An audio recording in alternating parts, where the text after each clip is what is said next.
This is Talking Left with Danielle and Shano.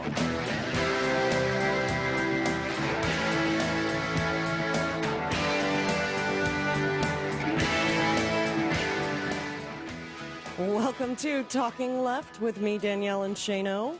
We are a weekly, live, progressive show dedicated to sharing the news, mocking the crazies, and informing you guys so you can all think before you vote this Tuesday. And we have a special in-studio co-host this week, Miss Jill Bond, Jill E. Bond on Twitter. Hope everybody out there goes and follows her awesome Twitter feed. She'll be joining us for the whole show to talk to some amazing guests. Jill, thank you so much for getting up so early with us. Hi, Danielle. Thanks for having me on. Flip your mic on. There you go. One more time. Thanks for having me. No mic. Okay. We'll get there. Is it on now? Yes, there we go. Running around a little crazy this morning, but while Shane and Jill get everything worked out and make sure our stream is going, we'll go over a few stories in the news that you may have missed. Starting with Justice Ruth Bader Ginsburg's quote-unquote dream case that she wished she had when Roe v. Wade was originally decided. Not the typical Roe v. Wade case that we would expect. It's not a woman asking to have an abortion, but the opposite. It is a woman in the Air Force who was discharged for refusing to have an abortion. Oh. Interesting, huh? Yes. The original case was in 1971 when Captain Susan Struck submitted an appeal because she was discharged.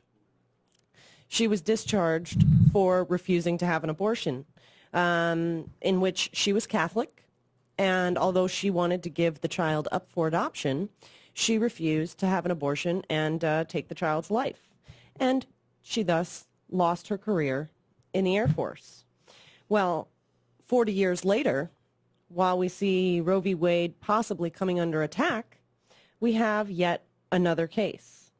In this case, forgive me, where is her first name? Rebecca Edmonds, 2012 case.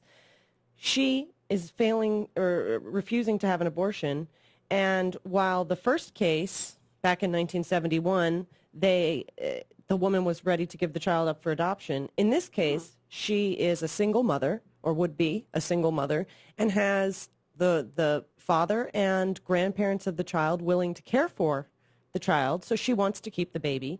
And now, in good old male-dominated military, she can either get married or have an abortion in order to save her career. She has to get married in order to That's the only have the way, baby, according that's to the the only military. way. Yeah, the only way. So this is what Ruth Bader Ginsburg says, quote, was her dream case. She says that perhaps the court's understanding of the issue would have been far advanced if the original case was a woman taking this position, where it doesn't matter what the choice is. It matters that the government is trying to dictate the choice. So something we should all keep an eye on. And just remember, in that war against women, it's not all about women just wanting to have an abortion. Speaking of women, many people may not have heard of Romney's campaign advisor, Andrea Saul. Have you heard that name? I've heard of the name. Well, Andrea Saul is one of Romney's campaign advisors. In fact, happens to be his press secretary. And she has, even in the wake of Sandy, been his leading voice on climate change denial. And the interesting part is, before working for Romney, guess where Miss Andrea Saul was employed? I have no idea where. FEMA. She is a lobbyist for the little-known DCI group and played a key role in the Exxon-funded campaign to subvert global climate change Lovely. science. Oh, that makes sense. Absolutely. Anti-science lady saying there's anti-science. Yeah, big shocker there, Yeah. right?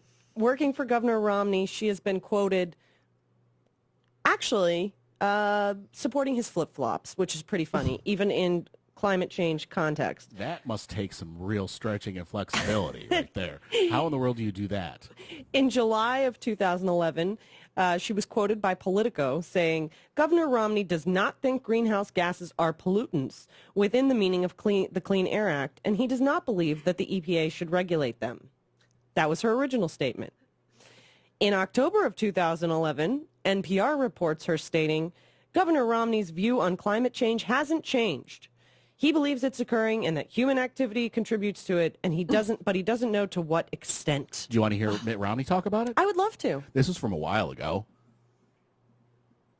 We're going to have to work globally to put together a plan to reduce this, if you will, these gases, which very may well be causing dramatic warming of our planet.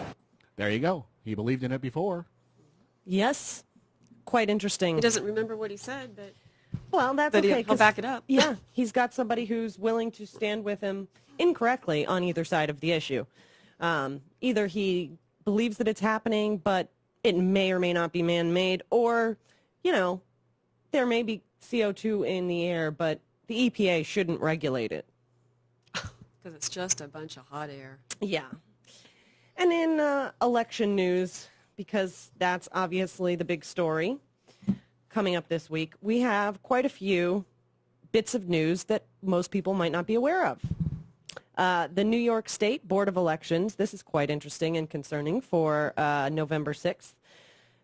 New York state law actually allows an extra day of voting if the turnout is dramatically suppressed because of a natural event like Hurricane Sandy. Uh-oh. Yes. So the question is, will we know who our next president is going to be on November 6th? So it could be weeks away. Yes. If the turnout in any county is less than 25% compared to the average, which is about 60%. 25% of what? 25% of the total number of registered voters. Registered voters, okay. Yes. The average turnout is 60%. If it is 25% or below, the Board of Elections there can request a second day of voting within 20 days of the election. Now, do they have early voting? They do have early voting, I believe. Shane, you're from New York. Do they have early voting in New York? No, they do not. Well, then Oh. that could be a problem. Yeah. That could definitely be a problem. So doing more than one thing at a time here. Let's research that. Yes. As But, am I. I'm resetting some computers for daylight savings, automating computers. Sorry about that. yes, it's happy daylight savings to everybody as well. It was happy indeed, considering what time of day we get here. Yes, poor Jill, on vacation, got up with us at 5:30 this morning. Crack. Yeah. Yeah, the crack of dawn. But we are very glad that you're here. Oh, I'm thrilled to be here. Yes, so New York City is planning to, they're trying to have the electricity companies, the utility companies focus on the areas where the precinct offices are to ensure that people have electricity and can vote. And they're also trying to get generators to polling sites. But as Tom Connolly, the election spokesperson, says, it's not like we have an unlimited supply of generators. They have a few more now that they canceled the marathon. That's at right. least. Yeah. It's just something we should definitely watch in the coming days. I think we all have our questions of whether or not the election will actually be over November 6th. And in an important state for Obama, like New York, I'm happy that they can request a second day of voting. Let's see if... Especially considering, New York is considered a very, very, very blue state. Right. But that is a result of the city. Downstate, upstate, where I grew up and things like that, very red, except for the urban areas. Right. There's a lot of New York, mountainous, lake region, a lot of farm country, which is very conservative. And if you have a really low voter turnout in Manhattan, Bronx, Queens, Brooklyn, it really could move what is a very large state with a lot of electoral votes. Right. Well, I mean, just generally speaking, a lot of your major cities along the East Coast, a lot of your, major Democratic strongholds. It's nice to see that New York is at least attempting to make sure those people can vote. I know New Jersey is requesting paper ballots, which just scares the heck out of me. I know. Hanging Chad. Well, I would be thrilled for paper ballots, and then there is a trail, but who We have paper ballots in Collier County in Florida. Do you? Yeah. Huh. Yeah, fill in the little circle, then you just slide Yeah, it but through. it's then through an the machine optical reads scan- it. Yeah, reads so, it. Sorry. So somewhat paper ballot. Yeah. Yeah. And we're going to talk about ballots actually in a little while, the comparison between the Florida ballot and the Maryland ballot, coming from Florida and knowing how interesting they make the voting process. But we have a couple more stories I wanted to mention before we get into it. This one I think is very important, but be careful what you wish for if Romney gets elected. According to Think Progress, 9 Democratic senators are now endorsing filibuster reform, which I think is very important. However, if the Only Republicans... Only 9. Tammy Baldwin, Rich Kamara, Martin Henrik, forgive me if I'm mispronouncing any of these names, Heidi Heitkamp, Mazi Hirono, Tim Kaine, Bob Kerrey, Chris Murphy, and Elizabeth Warren are all committed to fix the Senate by reforming the filibuster. I'm surprised it's only 9, though. Yeah, I know. You would think that it would be a very large portion. Yeah. Yeah. It's a proponent of an 8-part rule reform plan, but the core essential of it is actually making people who want to filibuster be present in the Senate on the floor. In the old ways, yes. Yes. Or they had to stand and talk the whole time. And it's even a gradual standing on the floor. She suggests Merkley suggests that, I'm not sure who Merkley is. Oh, Senator Jeff Merkley, suggests that 5 senators of the party that's filibustering must be there for the first 24 hours, 10 for the second 24 hours, and 20 thereafter, so that, the minority still has a voice. Right, because the rules were changed back in the 70s to this thing called, we call it filibuster, but it's cloture. And essentially, if a certain number of senators sign this letter demanding cloture means end of debate. They just say debate never ends, therefore you never get to a vote. Right. In order to invoke cloture, you have to have 60 votes. So it really isn't even a filibuster anymore. Right. And under these rules, the Republican obstructionists can still force up to 30 hours of delay for, needless reasons, but it's a long way. Now, what happens after those 30 hours? It's not quoted in this article. Because I'm wondering if there's an automatic end to it. Does it? They have to stay on the floor. And at any point, a member of either party can call for a count of the senators on the floor. Uh-huh. And if they fail to meet that count, the filibuster would then end. And then they could vote. Right. On whether to proceed or whether to... Correct. So they just have to be darn serious about it now. Right. Mm-hmm. Stand there and read the phone book like the old days. If you're going to do it, do it. Call in the cots and the pizza and stand up for what you're obstructing. It's kind of like what they're doing, and Democrats have done it as well, essentially not recessing. Even though everyone's gone out of town, they have one person come gavel in, gavel out in order to prevent recess appointments. Right. If Congress is going to be in session, then do some work. Debate some bills, have some committee hearings other than Benghazi. Absolutely. It'd just be interesting to see what they actually stand for if they have to physically. It's just amazing to me that they're out on the campaign trail complaining about sequestration, yet they could be in Congress. I understand that's an election, but I'm talking about 3-4 weeks ago. They're complaining about sequestration, yet doing nothing about it except complaining. Right. Well, here, these 9 Democratic senators are trying to actually fix the process, and they definitely deserve a round of applause. This is a question I don't know the answer to. That's why I'm asking it. Now, are they going to try to do this at the beginning of the Congress, therefore not needing the 60-some% to change the rules? Does it say in that article? This would be going into effect for the... for the next Congress. Yeah, for the next Congress. Cool. So cool. It would be effective when the new senators are sworn in January. So... there is a little concern that would make it harder for Dems to stand up against Romney and the Republicans if they maintain the House. But, it is the democratic process, and it would be nice to actually get some work done. And 2 quick stories we'll probably get into deeper later in the show. But good old Secretary of State John Husted, I never know how to pronounce his name, has now issued a last-minute directive to throw out provisional ballots in Ohio. in addition to, the numerous other ways he's tried to disenfranchise voters. Now, if the voter has incorrectly filled out what form of ID that they used, that vote is essentially void.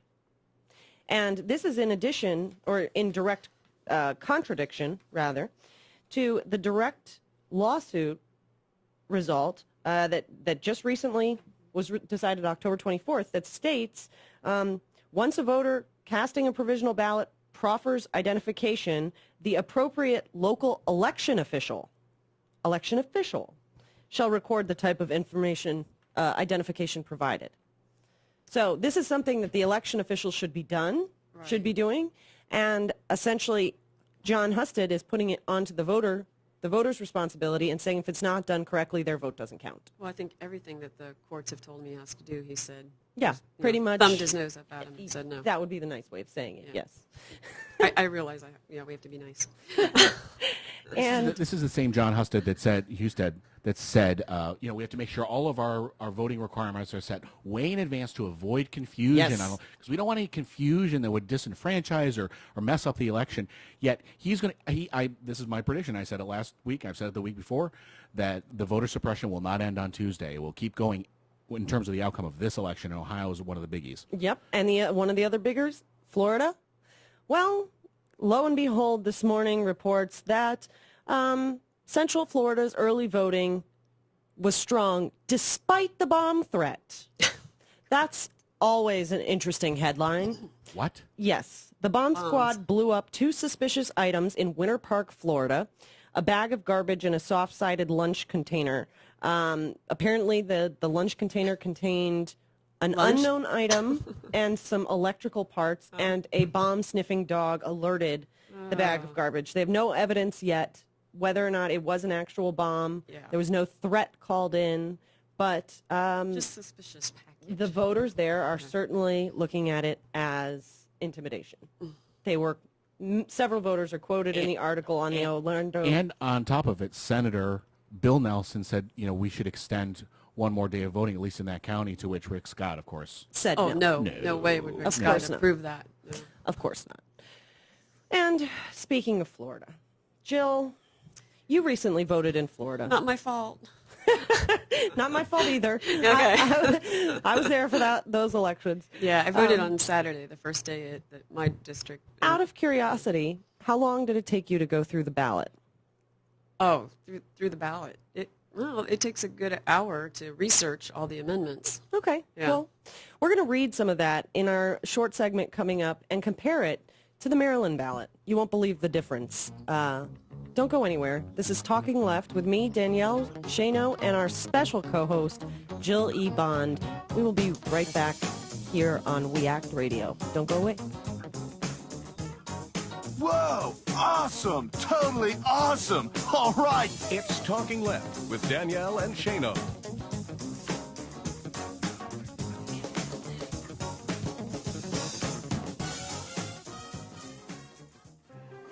Okay, astronaut, you're up. You'll be meeting with Wish Kid Brandon. Roger, Brandon. His wish is to see a space shuttle launch. All systems are go. We are clear for liftoff. This year, more than 27,000 children will be diagnosed with a life-threatening medical condition.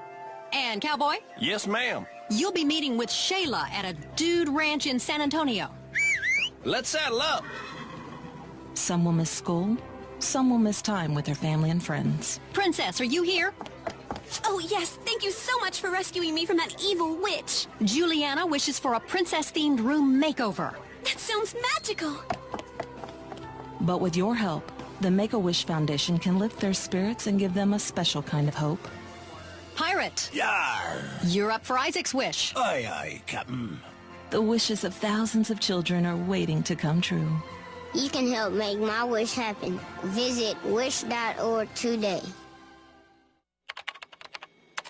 My name is Joe Thompson. I'm 29 years old and I have a career that I love as a systems analyst. Career. It still sounds cool to say that word. I never could have gotten on this path without a college degree. And if the college me were here, he'd tell you. I never would have gotten to college without big brothers, big sisters. I could have ended up anywhere, on the streets even. But college, Joe Thompson, Not likely. My big brother helped me out. He taught me I could do anything, at a time when a lot of people were saying just the opposite. And to a 7-year-old, that means a lot. My big brother's name is Phil. And Phil is the reason that this 7-year-old grows up to be a systems analyst. Whether you donate money or time, you're helping Big Brothers Big Sisters help a child. And that can last a lifetime. Start something today at bigbrothersbigsisters.org. Brought to you by Big Brothers Big Sisters and the Ad Council. Hello, my name is Antonio Ford from A Plus Fitness. I've been studying foods, nutrition, and the anatomy of the body for well over 23 years.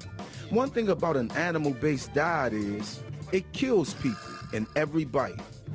It kills you by restricting blood and oxygen from flowing freely throughout your arteries, thus causing all kinds of life-threatening health problems and issues. If you want the blueprint for healthy eating, stay tuned to We Act Radio for more information, or contact us at aplus.fitness@yahoo.com. Again, that's aplus.fitness@yahoo.com, or give us a call at area code 202-903-6323. Remember, it's one bite at a time. Hank Action News is proud to be sponsored by Healthcare for America Now. HCAN is a national coalition of more than 1,000 groups in 50 states, representing 30 million people. HCAN works to promote, defend, implement, and improve the Affordable Care Act at both the state and federal levels. They also try to protect Medicare and Medicaid, increase corporate accountability, and confront forces that seek to take away critical services. HCAN believes in creating jobs, not cutting programs people depend on. HCAN runs comprehensive issue campaigns that mobilize people at the grassroots and define the public debate. HCAN is fighting to protect, implement, and improve the new health care law through national and state-based legislative and regulatory campaigns built on grassroots action, public education, communications, policy analysis, and groundbreaking research. HCAN has become a respected voice and national leader on health care while continuing to focus on aggressive field activity. Support HCAN, Healthcare for America Now.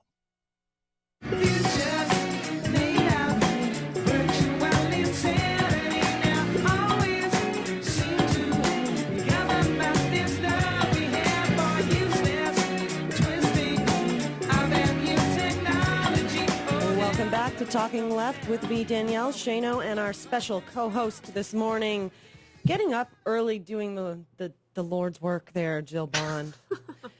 So, you mean drinking coffee? Yes. I do want to mention, of course, our great guests coming up this show. Besides just Miss Jill Bond, we're going to have Sarah Lugaric of pollvault.com, an awesome social voting site that helps you understand your ballot from trustworthy sources. We're going to have Nicole Belle of Crooks Liars and Justyn Hintze of the RAD campaign to talk about itsawaronwomen.com, which is a really, really fun site. They just put it together so well, and you should definitely go over and check them out on the break. But right now we wanted to talk about ballots, since we're going to be talking to Sarah in just a moment.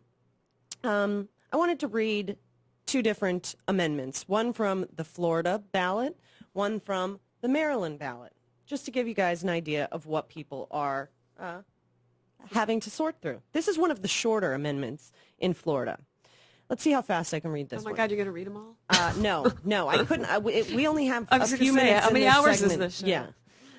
Proposing an amendment to the state constitution to prohibit laws or rules from compelling any person or employer to purchase, obtain, or otherwise provide for health care coverage, permit a person or employer to purchase lawful health care services directly from a health care provider, permit a health care provider to accept direct payments from a person and an employer, blah, blah, blah, blah. Yeah. Essentially, this is about... Keep going. Okay. From an employer for lawful health care services, exempt persons or employers, health care providers from penalties or taxes for paying directly for, accepting direct payment for lawful health services, and prohibit laws or rules from abolishing the private market for health care coverage for any lawful health care service. Specifies that the amendment does not affect which health care services a health care provider is required to perform or provide, affect which health care services are permitted by law, prohibit care. Okay, that's enough. Yeah.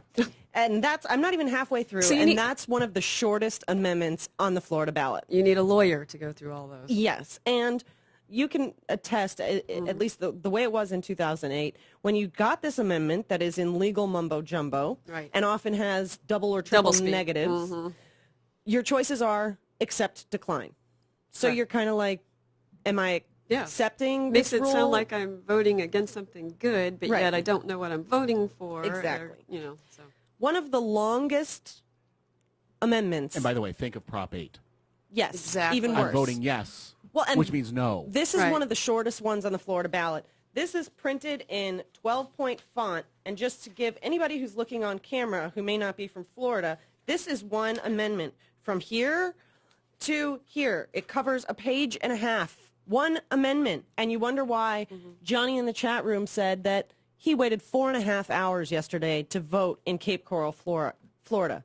One of the longest on the ballot in Maryland, one of the longest, establishes that individuals, including undocumented immigrants, are eligible to pay in-state tuition at community colleges in Maryland, provide that the student meets certain conditions relating to attendance and graduation from a Maryland high school, filing of income taxes, intent to apply for permanent residency, and registration with selective service system, quote, in parenthetical, if required. Makes such students eligible to pay in-state tuition at a 4-year public college or university if the student has first completed 60 credit hours or graduated from a community college in Maryland. Provide that the students qualifying for in-state tuition by this method will not be counted as in-state student for the purposes of counting undergraduate enrollment, and extends the time in which honorably discharged veterans may qualify for in-state tuition. Pretty clear. Yeah, that one's easy. And your options? For the referred law, against the referred law. Very clear. Just goes to show you old state, new state, red state, blue state, and some major and differences. The thing is that there are some really great new sites and things like that will help you along this process. We're going to be talking to Sarah Lugaric, hopefully I'm pronouncing her last name correctly, of Polville, and she's going to tell us all about the easiest new way to learn about your ballot. Don't go anywhere. This is Talking Left with me, Danielle Shano, and our special guest host, Jill Bond. A beautiful place full of wonderful things just waiting to be experienced. It's Talking Left with Danielle and Shano.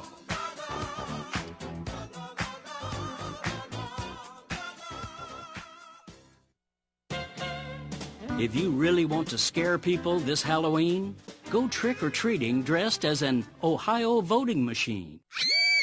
The black box e-vote machines that Ohioans will use on November 6th are owned by Hart InterCivic, but that disguises the real owner.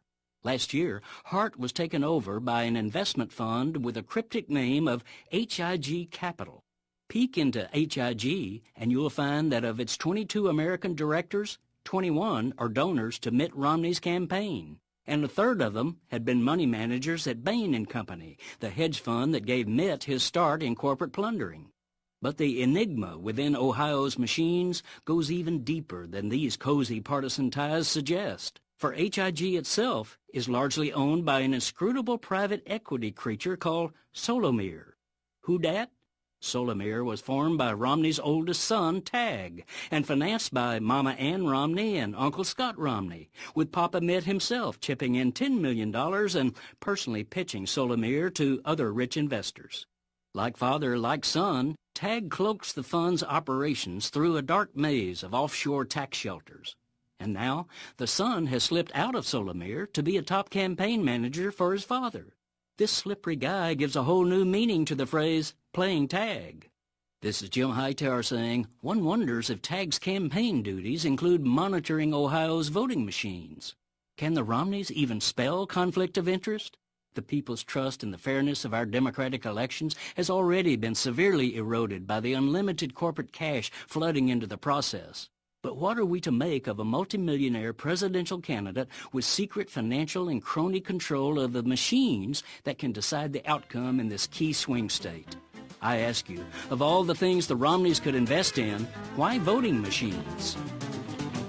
If you like these feisty pops of populism that Hightower zings out on the airwaves, check out the Hightower Lowdown. Jim's monthly newsletter provides the in-depth lowdown on what the greed heads of Wall Street and the boneheads of Washington are doing to us behind the scenes. With Hightower's saucy Texas humor and truth-telling populist perspective, the Lowdown literally can lift you up. And get this, you can have the Lowdown delivered to your mailbox or email each month for only $15 a year. Yes, 12 issues, only $15. Check it out, hightowerlowdown.org. You're listening to WIN, Workers Independent News, a production of Diversified Media Enterprises. I'm Doug Cunningham. I don't think anyone in New York, at least in my lifetime, and I'm 60, has seen this kind of flooding, especially in lower Manhattan. New York City Transport Workers Union spokesperson Jim Gannon, state and federal emergency response workers in the wake of Superstorm Sandy are giving their all to recovery efforts in New York City and up and down the East Coast. Despite the serious damage done by Sandy, Gannon says because there are significant public sector resources being brought to bear in New York City, the situation there is actually under control, and he expects transportation to be restored relatively quickly. I'm sure it appears desperate and terrible from the outside. You know, it really is pretty much under control, and I think that the way that this is being addressed, I think, demonstrates to everybody the importance and the power of public sector workers. The public sector, the police, fire, transit, to really keep our society going, and this is a perfect example of that reality. WIN's Dr. Frank Emspak rode out the storm in Upper Manhattan. He says the flooding is unprecedented and points to the need for robust infrastructure investments so they can withstand future challenges. The economic impact is still unknown. The stock exchange is closed. The financial heart of the nation is underwater. This is simply unsupportable. And either the infrastructure investments are made or we're going to begin to see, I think, an accelerated decline of the cities along the East Coast. For the second time in 2 weeks, Chrysler has corrected allegations regarding Jeep jobs being made by the Romney campaign. Jesse Russell reports. The chairman and CEO of Chrysler has strongly rebuked suggestions by the campaign of Republican presidential candidate Mitt Romney that his company plans to shutter Jeep plants in the United States and ship those jobs to China. In his open letter, Sergio Marconi said the company is not only keeping plants open in the United States, but will also be improving and expanding U.S. operations. Part of that expansion includes more than 1,000 new Jeep jobs in Toledo. He said that anything with the iconic nameplate Wrangler will never see production outside of the United States. He closed his letter stating, "It is inaccurate to suggest anything different." The Romney campaign has been running an ad in swing states repeating the allegation that Jeep jobs would be leaving the United States under incumbent President Barack Obama. United Auto Workers President Bob King says despite opposing the auto industry rescue, Mitt Romney personally profited off the deal that cut pensions at Delphi, a parts supplier spun off from GM. Romney's investor group leveraged $12 billion in rescue funds from the government by threatening to withhold critical GM parts, a move that former Treasury Counselor Stephen Ratner likened to extortion demands by the Barbary Pirates. The UAW says if Romney really cared about American jobs, he would be helping save the Sensata jobs that his Bain Capital is shipping to China. You've been listening to WIN, Workers Independent News. For more information, visit laborradio.org.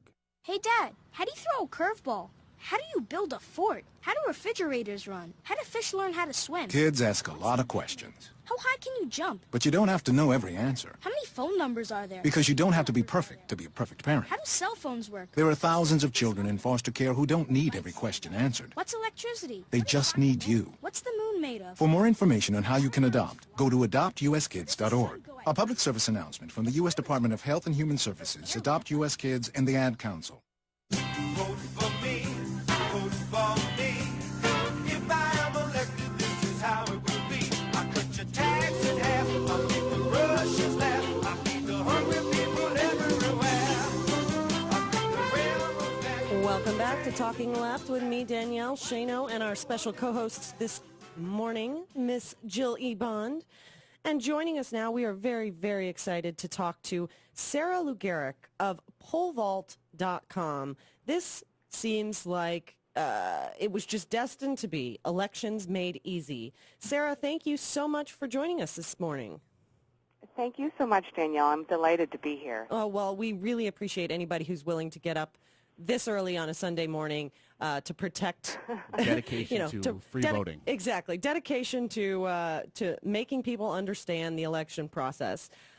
We really loved checking out the site, but I'm sure you can explain Poll Vault much better than we can. Tell us a little bit about it. Well, Danielle, what we realized is we've got a situation where we've got longer ballots and shorter attention spans, and we thought technology really needed to fill that gap. So Pole Vault See Your Ballot is a web application that's been described as a Cliff's Notes for voting, which means it's really designed to help voters make more informed decisions on their full federal and state ballots in just 5 minutes or as little as 5 minutes, and a really interactive and engaging way if you'd like to spend more time getting informed and helping others get informed. And that's really at the crux of what we're doing. The site says, it connects you with people you trust in a safe, secure place to learn about candidates and issues. And I think this is such an important tool right now with the election. Lots of people are familiar with the major races, maybe their senator, their congressperson, and the president, but they don't necessarily know about the amendments or referendum votes or the down ticket races. And this is a way you guys have made where people can learn about it from people they trust. Is that basically a good synopsis? That's an excellent synopsis, and I'm so glad you pointed out the down ballot races. I think when people look around a few days before the election as we are, we've probably spent the vast majority of our time getting informed on sort of the presidential ticket, and like you said, maybe another high-profile race in our state. The likelihood of most Americans having had the time or even having the expertise to make truly informed decisions on really issues as complex and wide-ranging as whether it be foreign policy, healthcare reform, the economy, or these local ballot propositions, often written in very confusing language and tackling things that most of us are not experts on. You start to see why the president has a cabinet to turn to for advice on these things. And yet we still sort of act like turning 18 magically equips everyone to become informed to make, good, solid decisions and vote their ballots that are as long as 10 pages this year in some parts of the country, in ways that accurately reflect their values and advances their self-interest. And so I think we really realize that it's rather than sit and either feel bad, which is what we individually as the founding team of Pole Vault always were doing for ourselves, sort of walking out of the ballot box saying, gosh, why was I still guessing on this or that measure? I just didn't really feel informed.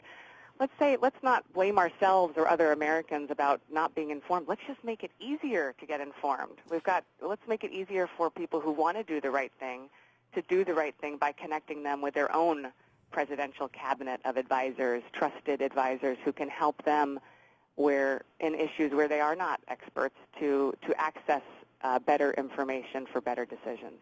It really is such a great tool, and I love the analogy of your own personal cabinet. To further explain this a little bit for our listeners, you can select your own trusted people to follow who then kind of indicate how they're voting on a certain issue, and you can use that to compare your own feelings with theirs and know how to vote on, some of these really lengthy amendments. We were just, Sarah, reading some of the amendments off the Florida ballot this year just to compare with the Maryland, which is where we live, the difference in how long and complicated some of these amendments are. And having a trusted site like this where you can go to maybe an election official that you follow or a friend that you know is very educated about politics, and all of a sudden you feel a lot more confident that you're voting the way you want on any of these amendments or down ticket races. How did you guys come up with this brilliant idea? It's interesting. I think it was, there were a couple of things that led Nolan Love, the founder, who really conceived of the idea and executed it from a technological standpoint, sort of some personal experience he'd had in Guinea with watching people literally, dying for a chance to cast a true and honest vote. Coming back in the 2000 elections and feeling a wide sense of voter disengagement over what happened there with this Supreme Court stepping in, and the difference between the popular vote not really getting put into law.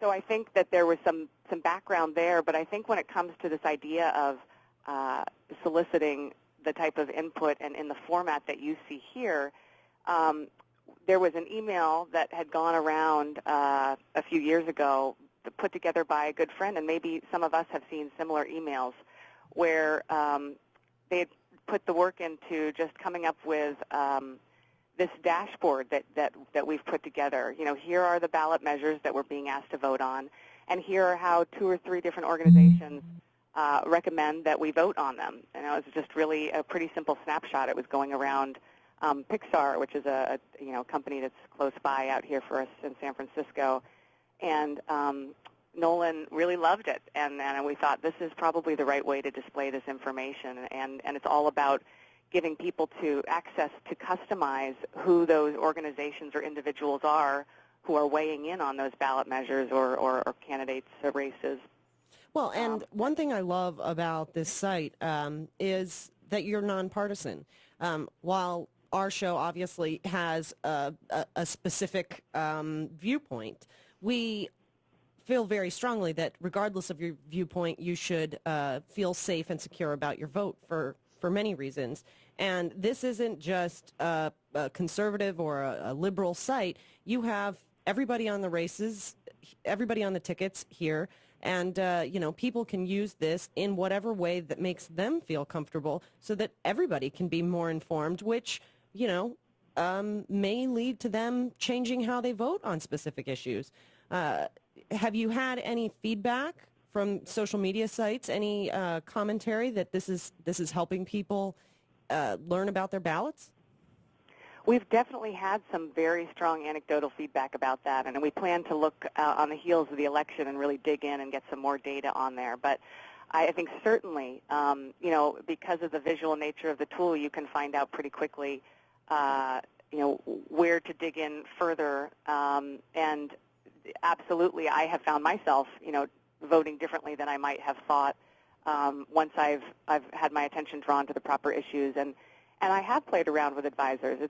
To me, I don't always line them up in the, just the expected crew that I tend to turn to for advice, whether it might be liberal or conservative, as most of us do, tuning into various radio stations or right. certain newspapers. I think Nolan has always used the funny term, like taking our vitamins. Taking vitamins of adding a few advisors in there that endorsers that might not be the typical audience, and then just maybe reading what they might have to say about it, just to stretch your thinking a little bit. So there's that possibility, which is really nice. And I think the nonpartisan thing is key. This was designed as a democracy server, a server of democracy, nothing more. It was not designed around an agenda, and it is sensitive information that we're inviting people to share here by putting their ballots online. This era of Facebook and not knowing what information you share is going to go where. We have a pretty big uphill battle to prove ourselves to be really trustworthy, and we have done that by starting out with the strictest privacy controls that are possible in place, so that people do feel comfortable putting these really important thoughts online without feeling that they're going to be auto-shared with their entire Facebook friend list. I'm one of those people that doesn't tend to want to get out there and necessarily share my political views that way, and so this really it allows everybody to take part and customize their own experience and then share it in a way that is consistent with their own style and their own intentions around how they like to share that information. Yeah, and one of the things we noticed in researching and reviewing the sites, I actually used it before I voted on Friday. Yes, I really did. It's also accessible from a smartphone. I don't necessarily know. I didn't see that you guys had a specific app, a pole vault app, but it was very easy to use and navigate with just an average smartphone. So, I say to these people who may be in line for 4 hours or 2 hours waiting to vote that this would be an excellent way to spend their time, is to go and check out pollvault.com, link up with some people they trust there and learn about any of those ballot initiatives or down ticket races that they might not be familiar with. And hey, you're stuck in line anyway. It's a lot better use of your time than 4 hours of Angry Birds. You know, I thought that, I don't know if you guys deliberately designed it that way, but I think that makes it even more accessible to the social media, the younger, the smartphone generation, who tends to be the least informed on those issues. Did you guys purposely design the software that way, or was that a lucky... Right. No, we did. We did absolutely design the software that way. I think we had this vision that if we could really do this right, if we could take technology that was out there and apply it in a way that made voters not have to choose between time and good decision-making when it came to their ballots, that the ultimate highest expression of that in today's world is to be able to walk in on your smartphone and to walk in on voting day with your smartphone in your hand and glance down at the research you've done in the past or the research you just did 5 minutes ago. That's the beauty of the tool. And take it, copy down your information right from there. And that's what we did. On June 5th, for the California primary, we beta tested this tool. And for the first time, I did vote that way. And it was the first time I walked out of the ballot box on voting day and didn't kind of feel like didn't quite study right for the test. I got the I voted sticker, but I didn't really deserve it because I kind of blew off the study that I knew I should have done to get to answers I felt confident about. Just having pole vault there changed my feeling about that. And again, it's not rocket science. It's just simply that there was a void where there have been a ton of great endorsement information out there for many, many years. But it's just so hard for one person to keep in their head how a paper newspaper they read every day versus a pundit that they follow on television versus a person who's shouting out on Facebook versus, endorsements from the Sierra Club online. For one person, each of us to have to cut and paste and put into one place and where it's actually usable right next to our ballot, we just thought there's a place for technology to do that hard work, and that's really more of a barrier to getting informed than some of the other things we might think, where people might be just too lazy or people just aren't committed enough. I'm not very lazy, and I am very committed, and if I'm finding myself struggling with those kinds of tasks and decisions, I just started to get concerned, well, what about these newly minted 18-year-old voters? Absolutely. Handing over the keys to the car and not really giving them the resources to do justice to them. You guys have done a fabulous job of it. And Sarah Lugaric, thank you so much for taking time with us today and for doing all this important work to help people ensure they are voting the way they really want to be voting. We will definitely be following in all the upcoming, interim races and everything. And perhaps if you don't mind joining us, we'll check in with you and see how the pole vault software is going. Thank you so much for joining us today. Thank you. It was a real pleasure. I appreciate it. Have a good rest of your Sunday. Thanks for getting up so early. Thank you. Take care. Bye-bye. Sarah Lugaric, everybody, polevault.com. Go and check that out. It's a great, easy-to-use site. And Pole Vault on Twitter, Pollvault. Sorry, Jill, I know you had a question there, but we unfortunately have to run to a quick break, and we will get into it in just a second here. You are listening to Talking Left with me, Danielle. Shano, our special co-host for the morning, Jill E. Bond. Follow her on Twitter, at Jill E. Bond. And we will be right back here on Talking Left on We Act Radio. Hey, it's Hal Sparks from the Hal Sparks radio program Mega Worldwide. And this is Talking Left.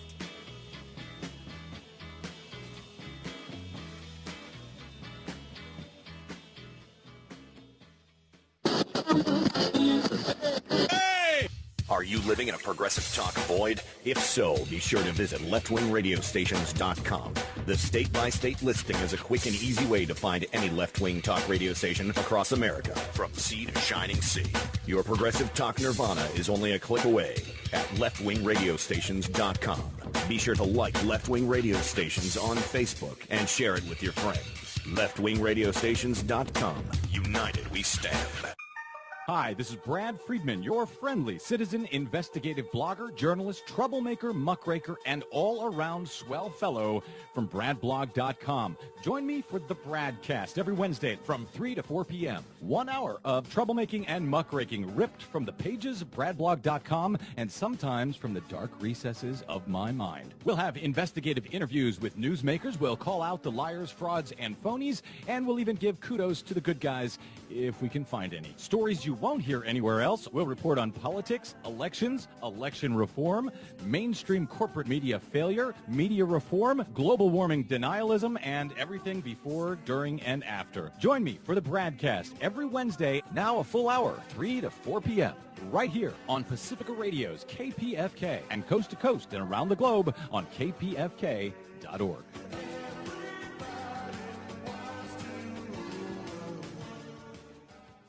Unfiltered truth, news, and opinion. Filter-free radio with Jacob Dean and Skeptical Scott. How do you impart upon somebody the disconnect or what's otherwise known as hypocrisy that people have, that they deny themselves from? You know, they live in denial and live in the illusion. You can't tell somebody they're wrong. They have to see it themselves. Yeah, they have to discover for themselves how to think that way. So how do you plant the inception? Filter-free radio, Monday, 7 to 9 p.m. Eastern. Radio or not. And filterfreeradio.com. Arr, mateys, welcome to the ocean. I've sailed the seven seas 100 times and found something I like even more than me treasure. 'Tis the ocean, beautiful and clear. Right now I be sailing over the Great Barrier Reef. It just shivers me timbers thinking of all the fish and coral below me. Wait, what's that floating by? A plastic bag? By Blackbeard's eye patch, that's disgusting. Why did you know that many of these things come from folks throwing them carelessly on the ground? It be true. Lend us a hand by always recycling and disposing of your trash properly. Boys, get the plank ready. Somebody's got to dive in and get that bag. Any volunteers? Cannons. All right, fine. I'll do it myself. Cannonball! Find out what you can do to help keep the oceans healthy at keepoceansclean.org. Brought to you by the Keep Oceans Clean Alliance and the Ad Council. SoFloRadio.com remains on the air with free archives thanks to the support of our listeners. Help keep us on the air by clicking the donate button on SoFloRadio.com. And thank you for your generous support.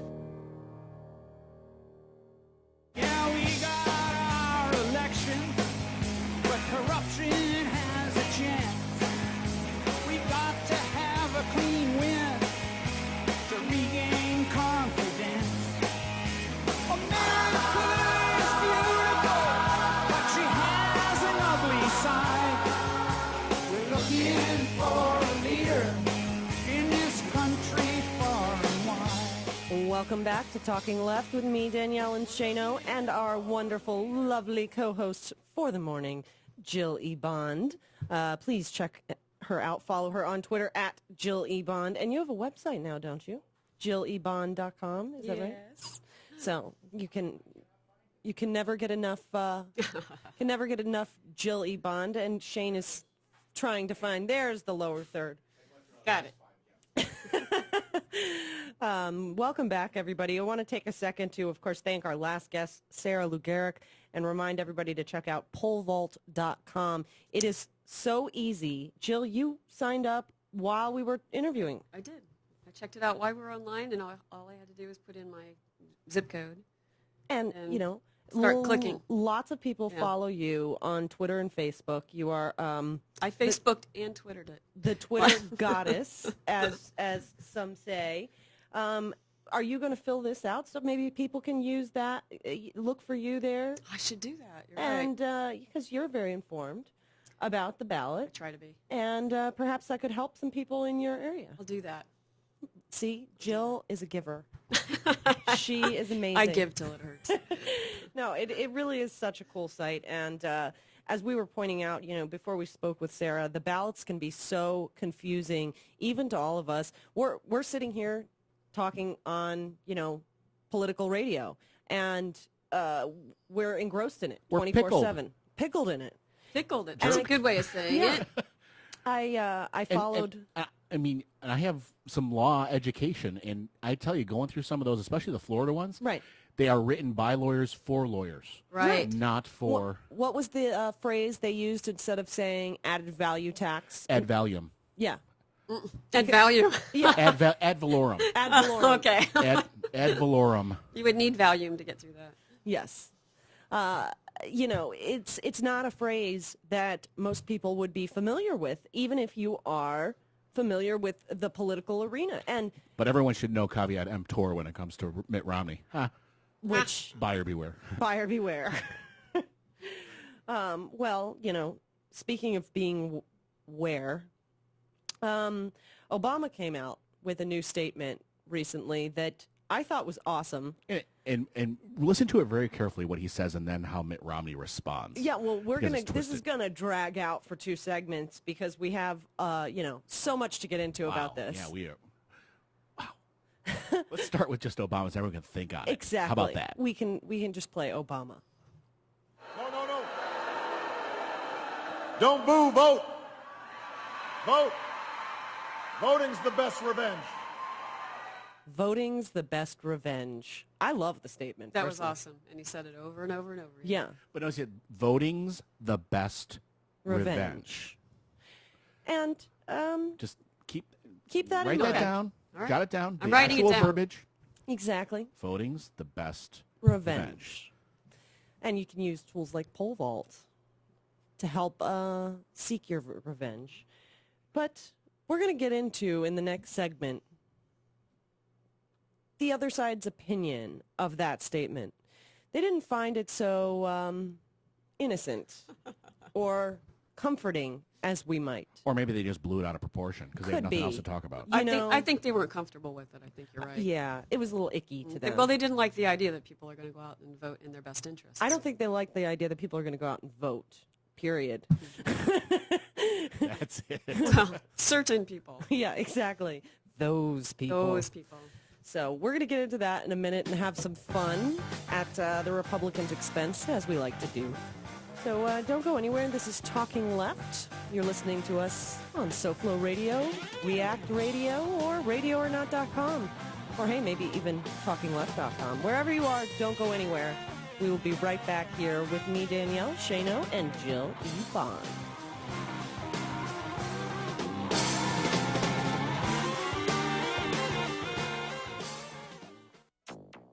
It's Tuesday, October 30th, 2012. The Hudson River was pouring into the Brooklyn Battery Tunnel like a river. Hurricane Sandy special report, the storm, the aftermath, and the impacts of climate change. Sadly, we are getting more experience with these kinds of big impact storms. Anyone who says there's not a dramatic change in weather patterns, I think is denying reality. Plus, a reminder of one presidential candidate's position on federal disaster relief. Every time you have an occasion to take something from the federal government and send it back to the states, that's the right direction. And if you can go even further and send it back to the private sector, that's even better. Oi. All of that and more straight ahead. From BradBlog.com, I'm Brad Friedman. And I'm Desi Doyen. Stand by for 6 minutes of independent green news, politics, analysis, and even snarky comment. President Obama promised to begin to slow the rise of the oceans. Oh, that joke at the RNC gets funnier all the time. Am I right? New York, New Jersey, and Connecticut? This is your Green News Report.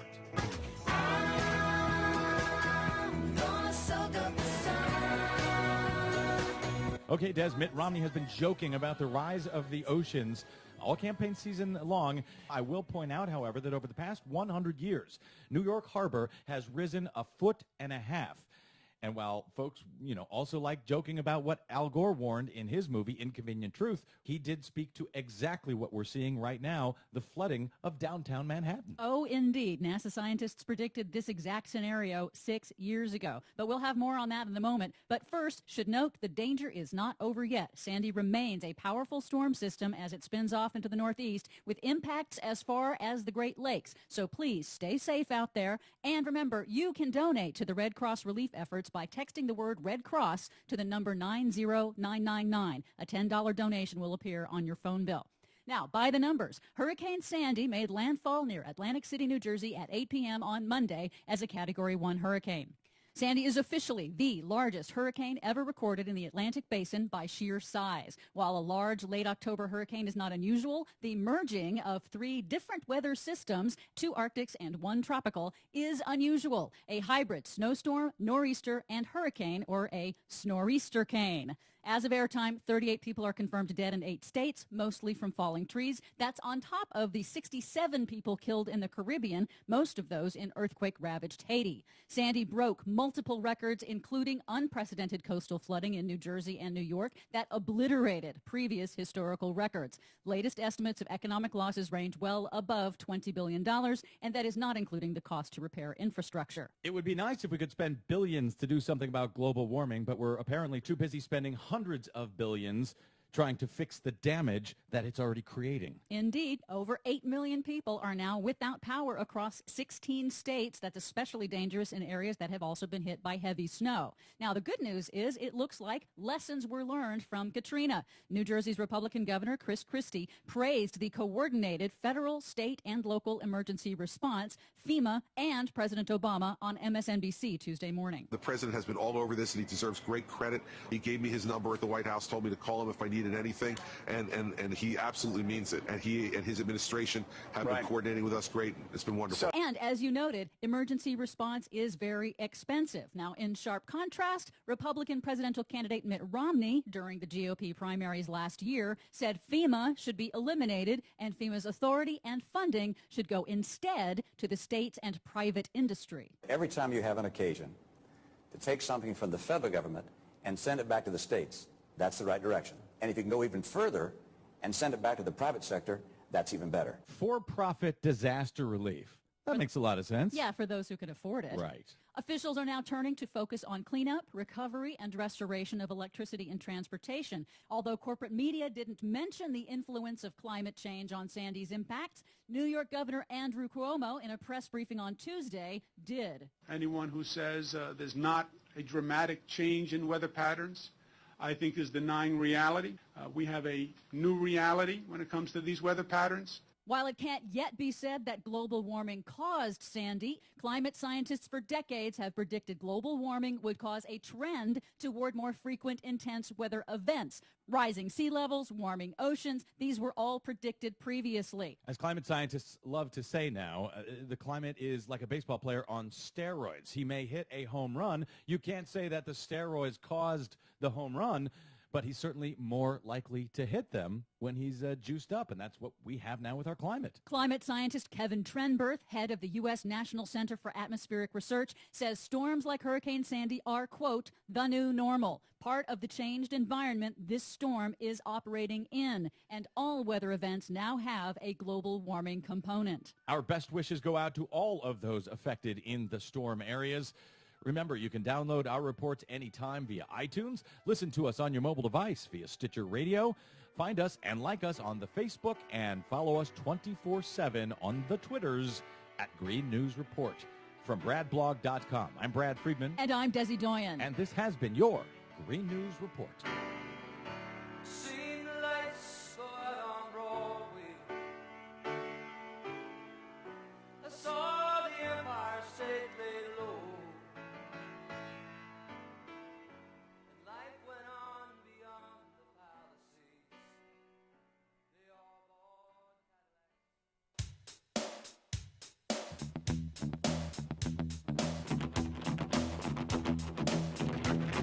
This is Talking Left with Danielle and Shano.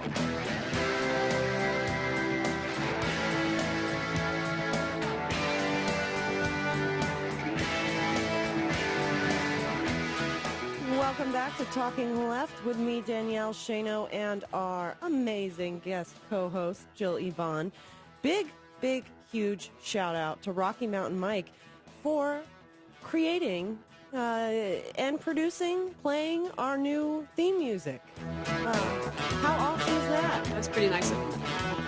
Yeah, and it rocks. So definitely go and check out his SoundCloud, follow him on Twitter, Facebook, his webpage. He also was in Oklahoma today, had a 10-page spread of his photography. Man of many talents, had some beautiful pictures in there, and you can pre-order a copy and have Actually, it sent if you look wherever. at my screensaver, it's some of his work.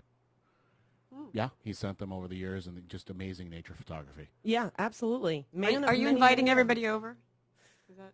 What? Are we all coming over to look at your screensaver? No, Oh. it's not here in the studio. My personal one at home. Yeah. Well, that's what I meant. You inviting everybody over? Well, we will add his link to our permanent display of links that goes up with every blog post, and make sure everybody goes and checks out his amazing stuff. And we will be ordering a Trust copy me, of he's Oklahoma Today. much more well known than this show, because his work is on all the major progressive Absolutely, but radio most shows. people know him for the parodies. Right. And don't realize his musical talents are far beyond that. And note to everyone, he does not use karaoke tracks. He plays all that music. Right, as is evidenced by him creating this amazing music for us. So thank you very much, Mike. We hope you're listening and having a wonderful Sunday. I'm not tired or anything. Actually, we hope you're in bed relaxing and not listening to us this early in the morning. Listening in bed. Hey, yeah, you could turn it on, have it set to your alarm clock now. But thank you.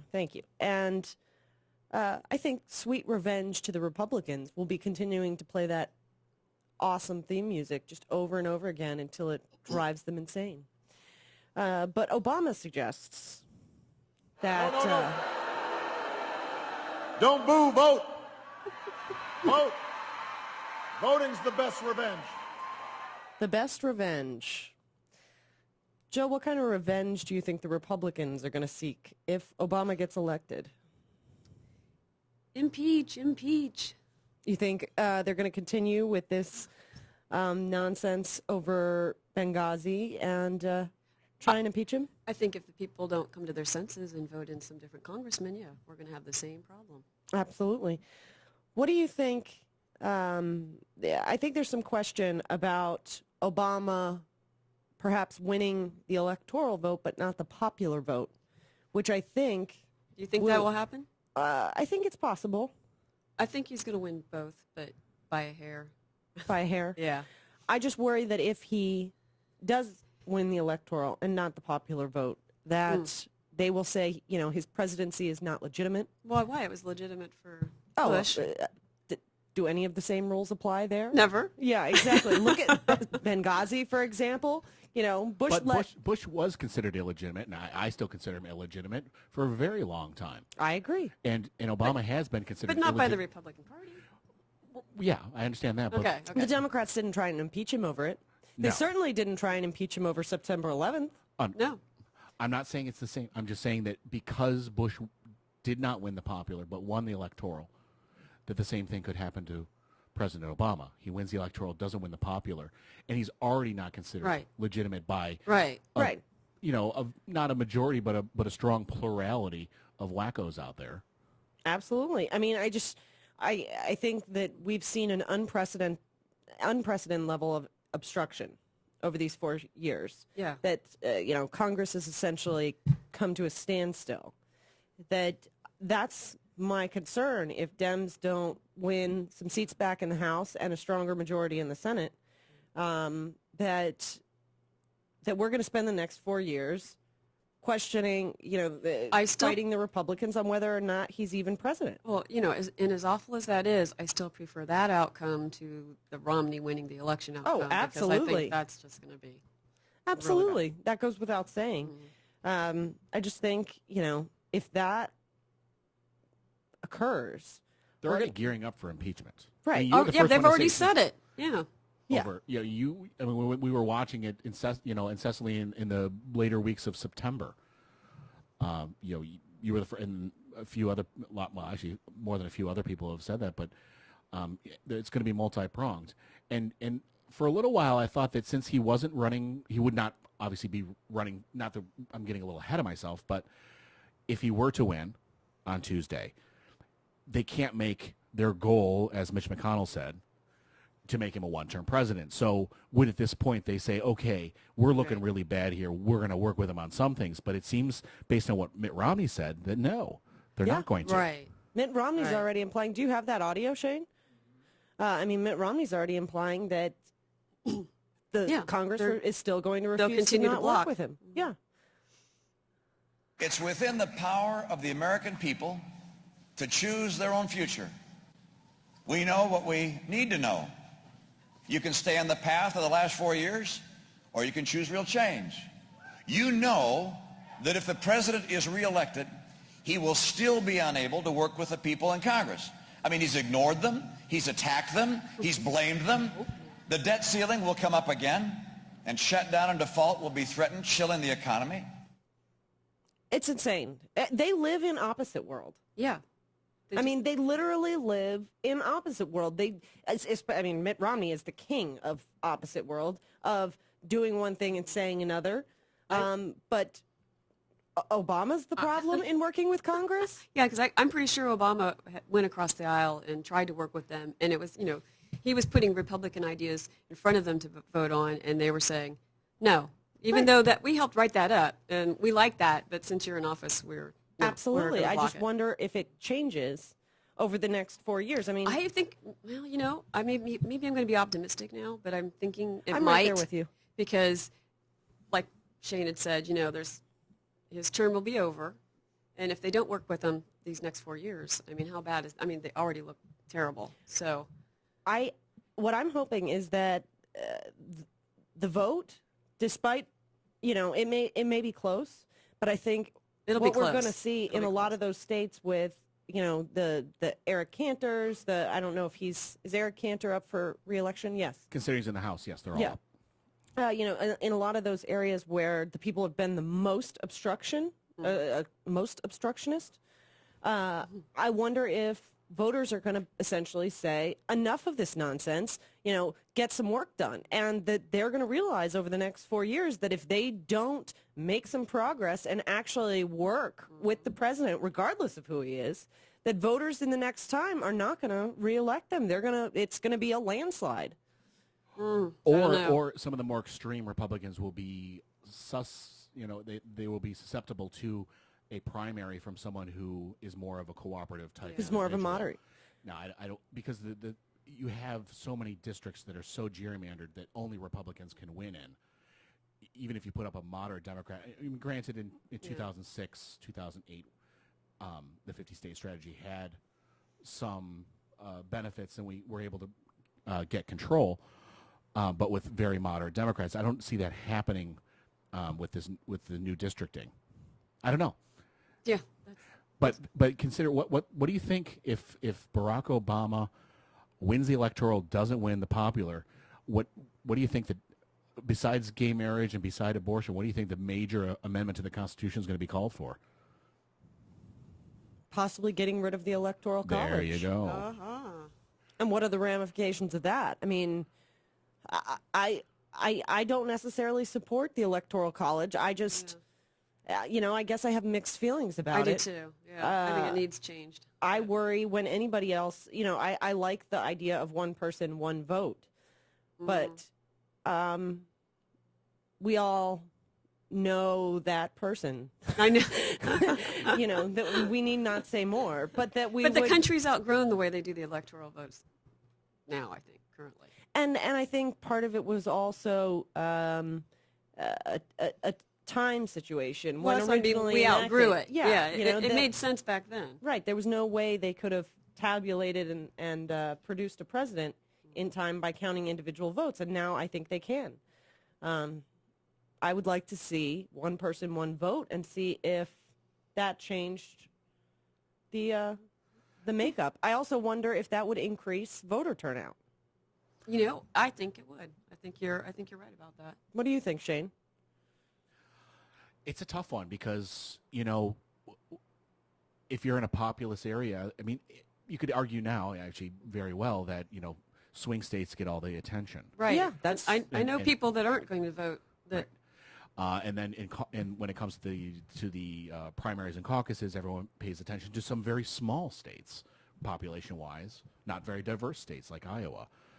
It's a process by which there are a lot of people in this country that never get to meet the candidates. They never get to look them straight in the eye, shake their hand, because we were such a vast, huge country. And despite Citizens United, resources are limited. So, but they concentrate in certain areas, and I just think getting rid of the Electoral College would just concentrate them in a different way. to major cities. I would think so. So then you'd have presidents that never visit the small towns, that never visit the, the quote-unquote flyover states. So I don't know if there is such thing as a perfect system. Are you worried about it because they'll be just out of touch of what's happening in that state, or do you really want people to have won't even care about the issues, the one-on-one in front of them, or the issues of that state? Right, you have states that have low population that would essentially be ignored. I mean, not that it doesn't happen now. Right. I mean, how often do they go to Wyoming? Right. North Dakota, South Dakota. Although I would say next time around, South Dakota is going to be a biggie. FYI. Are you predicting this now? Mark your calendar. Yeah. Yeah, because there's such a huge influx of population, especially due to energy up there. Same with North Dakota then. Right. Both Dakotas. Yeah. The Dakotas will be the... I don't know if there'll be swing, but there'll be more attention paid to them, I believe. Interesting. But that's way down the road. Well, we do have to run to another break. But when we get back, we're going to talk about some long lines at polling places. Should you have to wait in line 4.5 hours to participate in your democracy? We'll consider that. I definitely don't think you should.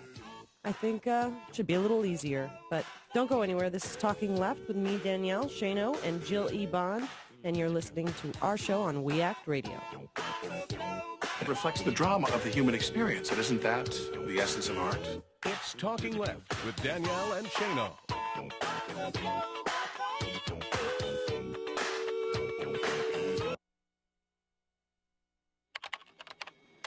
My name is Joe Thompson. I'm 29 years old and have a career that I love as a systems analyst. Career. It still sounds cool to say that word. I never could have gotten on this path without a college degree. And if the college me were here, he'd tell you. I never would have gotten to college without Big Brothers Big Sisters. I could have ended up anywhere, on the streets even. But college? Joe Thompson? Not likely. My big brother helped me out. He taught me I could do anything, at a time when a lot of people were saying just the opposite. And to a 7-year-old, that means a lot. My big brother's name is Phil. And Phil is the reason that this 7-year-old grows up to be a systems analyst. Whether you donate money or time, you're helping Big Brothers Big Sisters help a child. And that can last a lifetime. Start something today at BigBrothersBigSisters.org. Brought to you by Big Brothers Big Sisters and the Ad Council. Breast health awareness is critical for all women, particularly African Americans, because we have an increased risk of dying from breast cancer compared to women of other backgrounds. At U of M, I'm doing research here and with women in Ghana to look for an inherited link that makes African and African American women susceptible to a more aggressive type of cancer. Finding this link, I believe, will make new treatments possible. But right now, making sure that you are properly screened is our best protection. With experts like Dr. Lisa Newman, the University of Michigan Health System is a leader in cancer care. When you call our free Cancer Answer line at 800-865-1125, an oncology nurse will answer any questions you might have about the prevention, screening, and treatment of breast cancer and other forms of cancer. All calls are confidential. Call 800-865-1125 or visit uofmhealth.org/cancer answer line. We're working to help everyone enjoy longer, healthier lives. That's the Michigan difference. Hey there, Matthew Filipovich here, host of the creatively titled Matthew Filipovich Show, which, by the way, you can hear every single Saturday from 8 a.m. to 10 a.m. right here on 1480 a.m. We Act Radio. Now, I'm going to be honest with you people. I'm not the smartest guy in the world, but I like talking to smart people who are smarter than me, some of the smartest, funniest, most badass progressives out there. People like Glenn Greenwald, Naomi Klein, Cenk Uygur of the Young Turks, Jamie Kilstein, Allison Kilkenny, Alan Grayson, Jeremy Scahill, Jim Hightower, and more. That's right, I said more. Don't believe me? Well, tune into the Matthew Filipovich Show every single Saturday from 8 a.m. to 10 a.m. for some of the best in liberal talk, news, comedy, and interviews right here on 1480 a.m. We Act Radio. Friends, David Schuster here, and all of us at We Act Radio are so proud of our neighbors here in Southeast D.C., especially one of our partners, the Ark. The Ark is at 1901 Mississippi Avenue Southeast. It's the home to some of Washington's best, including the Washington Ballet, the Levine School of Music, Boys and Girls Club, and the Children's Health Project. All provide a number of programs and services within the very same facility. The Arc is also home to the Arc Theater, the only theater east of the river, which hosts a variety of dance, music, and theatrical shows each year. Almost everything you could want is at the Arc, so stop by and see them. The Arc, 1901 Mississippi Avenue in Southeast. For more information, visit the Arc's website, www.thearcdc.org, or call 202-889-5901. The Arc, part of Southeast D.C.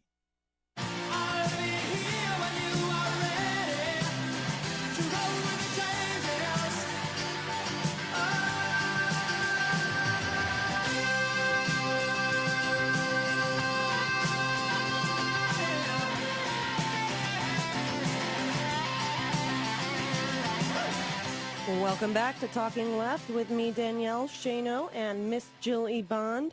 Thank you wherever you are checking us out on We Act Radio, 1480 AM, WPWC in Washington, D.C., or perhaps radioornot.com. You can join us there in the chat room, or talkingleft.com. And want to send a special shout out to one of our biggest friends and supporters, Victor Rocco, who you could go and chat with in the chat room. He has supplied us with lots of cool goodies and information and guests over time. He connects the progressive community Yeah. online. He sent you a new... oh, yeah, Fans FM. Yeah, we're going to look into that and see if we can get I was checking someone it out from yesterday. there. It's very cool. Yeah. You know, a lot of us have a lot to say, a lot of knowledge to share, and fans.fm, pretty cool application. That, Absolutely. For yeah. people who want to start their own show or talk about that.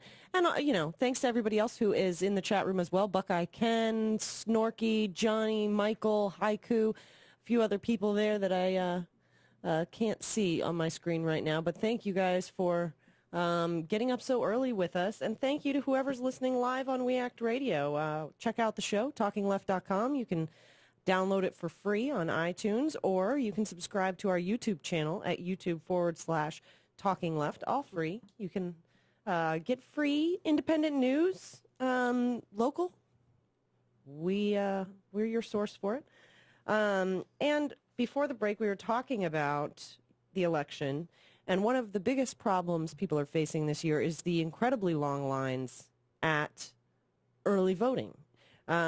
I know we waited, I'd say, about 2 hours in Maryland. Johnny 00 in the chat room said he waited 4.5 hours in Cape Coral, Florida. Amazing. Did you early vote in person or an absentee? No, in person. And I like to do in person. Did you have a long wait? Well, yeah, hour and 20 minutes. An hour and 20 minutes. And by the way, the poll vault, right? That's poll vault. Yes. .com would have come in handy because I had a lot of people standing in line in front of me talking to each other saying that they hadn't even read the amendments yet. So think about that. They were waiting until they got in there to read. And we're filling it out. To read 10 pages of amendments. To stand there and read all of that, yeah. Yeah. So that would have come in handy if I'd known about that. At that moment, I would have been telling everybody, get on. Yeah, absolutely. Get on your phone and look it up right now. Absolutely. And it would allow you to see how people you trust voted and to read the amendment, to put it in clearer terms. You know, people, it's not just seeing how somebody voted, it's their comments, their opinions on that amendment, on that candidate. So it breaks things down for you and makes it a little easier. But these long lines are occurring all over the country. You know, 4.5 hours in Florida, 2 to 3 hours in North Carolina, 2 to 3 hours in Maryland, over an hour in Indiana, 3 hours in Ohio. This is a problem everywhere, where we see early voting being more and more and more restricted at a time when it's needed more than ever before. Now, I think most of us who follow the political arena know why this is happening, because of what early voting tends to favor. But Shane had a great theory on this. I don't know where he's gone off to. We lost Shane. We lost our producer. I'm getting our next guest set up. Oh, okay. That's Go fine. ahead Sorry. and get our next guest set up. I'll explain your theory. Essentially, just like you have requirements. I didn't want to steal his thunder. I know. This was You Shane's gotta idea. let him do it, but oh well. Shane's idea, not mine. But just like you have, requirements of how many bathrooms need to be in a stadium, how many parking spaces need to be in front of a grocery store, how many wheelchair for handicap. Wheelchair accessible ramps need to be per visitors. Why isn't there a requirement of how many voting machines there need to be per population? Per Cha-ching. hour. Per hour. Cha-ching. Number of voting machines per hour open divided by the number of people should be a constant factor across the United States, no matter where. Because of the cost. Well, but you would think that these private companies, Diebold and the rest of them, HGI, is it, or GCI, the one that Mitt Romney's son is invested They in? don't give them to us for free. I mean, Right, it's, but you think they'd be the ones pushing for this reform because then they would sell more machines. Well, the thing is that what was the act called? Something the vote. It was True the Vote? No. We'll talk about them. Yeah. The poll. It was something like something after the 2000 election. There was it was essentially privatize the vote, and no matter how many times they argue that privatization is more efficient, it's not. And that if the governments owned it, I think it'd be much more cost effective to do that. But there was a it's hard to believe we don't. You that know the what government- costs less than computers? Paper. Just saying. recycled Yeah. paper. Paper ballots. How long would that take for us to have all that counted, though? I don't know. I mean, how Yeah. many years have we done it? It's not like we had these electronic voting machines forever. I would rather wait Yeah, but for we have- accurate results We have a than have larger- instant bad Okay, ones. I'm just saying there's a larger population. I- I don't know. I think we're going to wait anyway. We're in at such this a world point. of instant gratification now. I find it difficult to believe that people would want to go to the paper ballot and Well, but wait. Even with you the know? paper ballots, years and years ago, they still called the election, that night. But the thing is that right now we really shouldn't have our elections dictated by ratings of cable news and network news. Yeah, I agree. I'm just saying that's the way it is. Oh no, I'm not Yeah. disputing Yeah. that's the way it is. But just because that's the way it is doesn't make it right. Right. In my opinion. Correct. My humble opinion, but we should go to break. Yes, we should, because we can't leave Nicole Belle of Crooks and Liars waiting because we love her. So we'll be right back here on Talking Left with me, Danielle Shano, Jill Ebon, and the one and only Nicole Belle. Go follow her on Twitter at Nicole Belle, B-E-L-L-E. We'll be right back here on We Act Radio. This is gonna be fun. It's Talking Left with Danielle and Shano.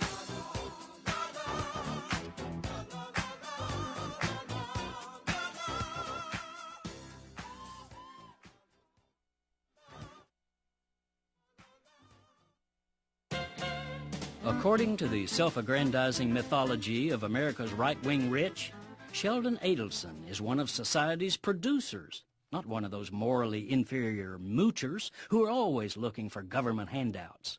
For a reality check on the moral superiority of the rich, however, take a peek at who's now trying to do some of the most egregious mooching ever from the economically devastated people of Spain. Why, it's Adelson, the multi-billionaire casino tycoon from Las Vegas. In addition to trying to buy favors from our own government by throwing as much as $100 million into this year's presidential and congressional elections, the far-right Republican extremist is making a huge financial play in Madrid, Spain. Posing as a magnanimous producer, Adelson claims he'll create 250,000 jobs there by erecting a dazzling, neon-bright $35 billion gambling mecca to be called Euro Vegas. Casinos, hotels, golf courses, four-star restaurants, you name it. Sheldon's corporate development shimmers like a free enterprise mirage for Spaniards suffering from a housing and banking collapse and 30% unemployment. But wait, a mirage is nothing but an illusion. And so is Adelson's free enterprise miracle. In fact, Sheldon the Moocher is demanding that 2/3 of the funding come from the cash-strapped government, which would have to take out bank loans to finance Adelson's profiteering scheme. He's also got his hand out for special tax breaks, and get this, he's even demanding labor law changes so he can bring in cheap foreign labor to build and staff his Spanish casinoopolis. This is Jim Hightower saying, What we have here is another example of the ultra-rich's extraordinary sense of entitlement. The dark secret of so many self-proclaimed producers is that, in fact, they're professional, world-class moochers. Need an antidote to the progressive blues? Want some good news about how grassroots folks are rebelling against the corporate powers and winning? Well, here's an easy-to-swallow pill for you, the Hightower Lowdown. Hightower's monthly newsletter will give you the lowdown, even as it lifts you up. It's 4 pages a month, jam-packed with facts you can use, actions you can take, and Jim's own Texas humor, all for only $15 a year. To become a lowdowner, go to hightowerlowdown.org. You're listening to WIN, Workers Independent News, a production of Diversified Media Enterprises. I'm Doug Cunningham. I don't think anyone in New York, at least in my lifetime, and I'm 60, has seen this kind of flooding, especially in lower Manhattan. New York City Transport Workers Union spokesperson Jim Gannon, state and federal emergency response workers in the wake of Superstorm Sandy are giving their all to recovery efforts in New York City and up and down the East Coast. Despite the serious damage done by Sandy, Gannon says because there are significant public sector resources being brought to bear in New York City, the situation there is actually under control, and he expects transportation to be restored relatively quickly. I'm sure it appears desperate and terrible from the outside. You know, it really is pretty much under control, and I think that the way that this is being addressed, I think demonstrates to everybody the importance and the power of public sector workers. The public sector, the police, fire, transit, that really keep our society going, and this is a perfect example of that reality. WIN's Dr. Frank Emspak rode out the storm in Upper Manhattan. He says the flooding is unprecedented and points to the need for robust infrastructure investments so they can withstand future challenges. The economic impact is still unknown. The stock exchange is closed. The financial heart of the nation is underwater. This is simply unsupportable. And either the infrastructure investments are made or we're going to begin to see, I think, an accelerated decline of the cities along the East Coast. For the second time in 2 weeks, Chrysler has corrected allegations regarding Jeep jobs being made by the Romney campaign. Jesse Russell reports. The chairman and CEO of Chrysler has strongly rebuked suggestions by the campaign of Republican presidential candidate Mitt Romney that his company plans to shutter Jeep plants in the United States and ship those jobs to China. In his open letter, Sergio Marconi said the company is not only keeping plants open in the United States, but will also be improving and expanding U.S. operations. Part of that expansion includes more than 1,000 new Jeep jobs in Toledo. He said that anything with the iconic nameplate Wrangler will never see production outside of the United States. He closed his letter stating, "It is inaccurate to suggest anything different." The Romney campaign has been running an ad in swing states repeating the allegation that Jeep jobs would be leaving the United States under incumbent President Barack Obama. United Auto Workers President Bob King says despite opposing the auto industry rescue, Mitt Romney personally profited off the deal that cut pensions at Delphi, a parts supplier spun off from GM. Romney's investor group leveraged $12 billion in rescue funds from the government by threatening to withhold critical GM parts, a move that former Treasury Counselor Stephen Ratner likened to extortion demands by the Barbary pirates. The UAW says if Romney really cared about American jobs, he would be helping save the Sensata jobs that his Bain Capital is shipping to China. You've been listening to WIN, Workers Independent News. For more information, visit laborradio.org. It takes 12 years to create a graduate. It takes about the same time to create a dropout. And at the end of the day, the difference between a child becoming one or the other could be you. So United Way is asking you to make a pledge. Tutor a child who needs help. Mentor a kid who needs someone on their side. Volunteer to read to children. Because when a child advances, we all advance. Be a reader, tutor or mentor. Give, advocate, volunteer. Live United. Take the pledge now at liveunited.org. Brought to you by United Way and the Ad Council.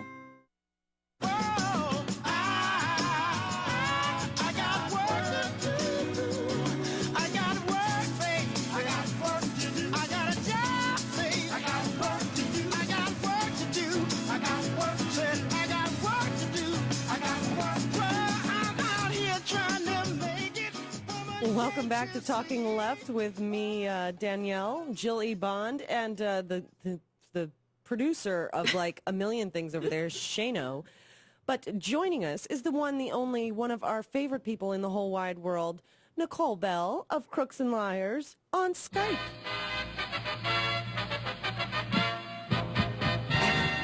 Nicole, how are you this morning? wow, what fanfare. I'm doing great. I'm a little hoarse because I was making phone calls yesterday, so my voice is not quite recovered. But I'm here. I'm happy to be with you, Danielle and Jill, and Shane, of course. Your voice sounds great. Yes. We'll take you, just the way you are.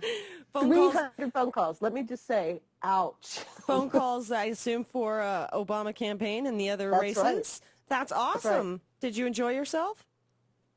You know, it was really fun. People, there's a communal spirit when you're there that you really do get whipped into it, and there's like a high. You know, coming out of the office just feeling so happy, like so empowered that we were making a difference.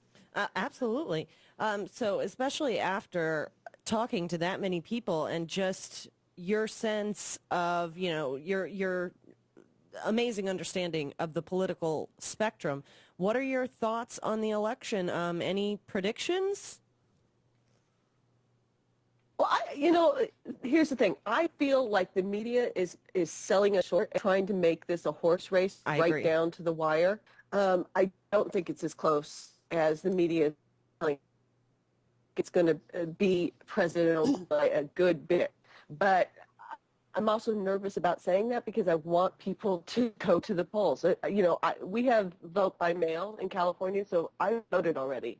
But I don't want anybody to be complacent and not go to the polls. I don't want anybody to look at long lines like we've seen in other states. Like, I don't have time, because this really, for me, is a much more critical election than there have been in years and years. And the reason being, we can't have a situation where President Obama wins the Electoral College, but Mitt Romney wins the popular vote.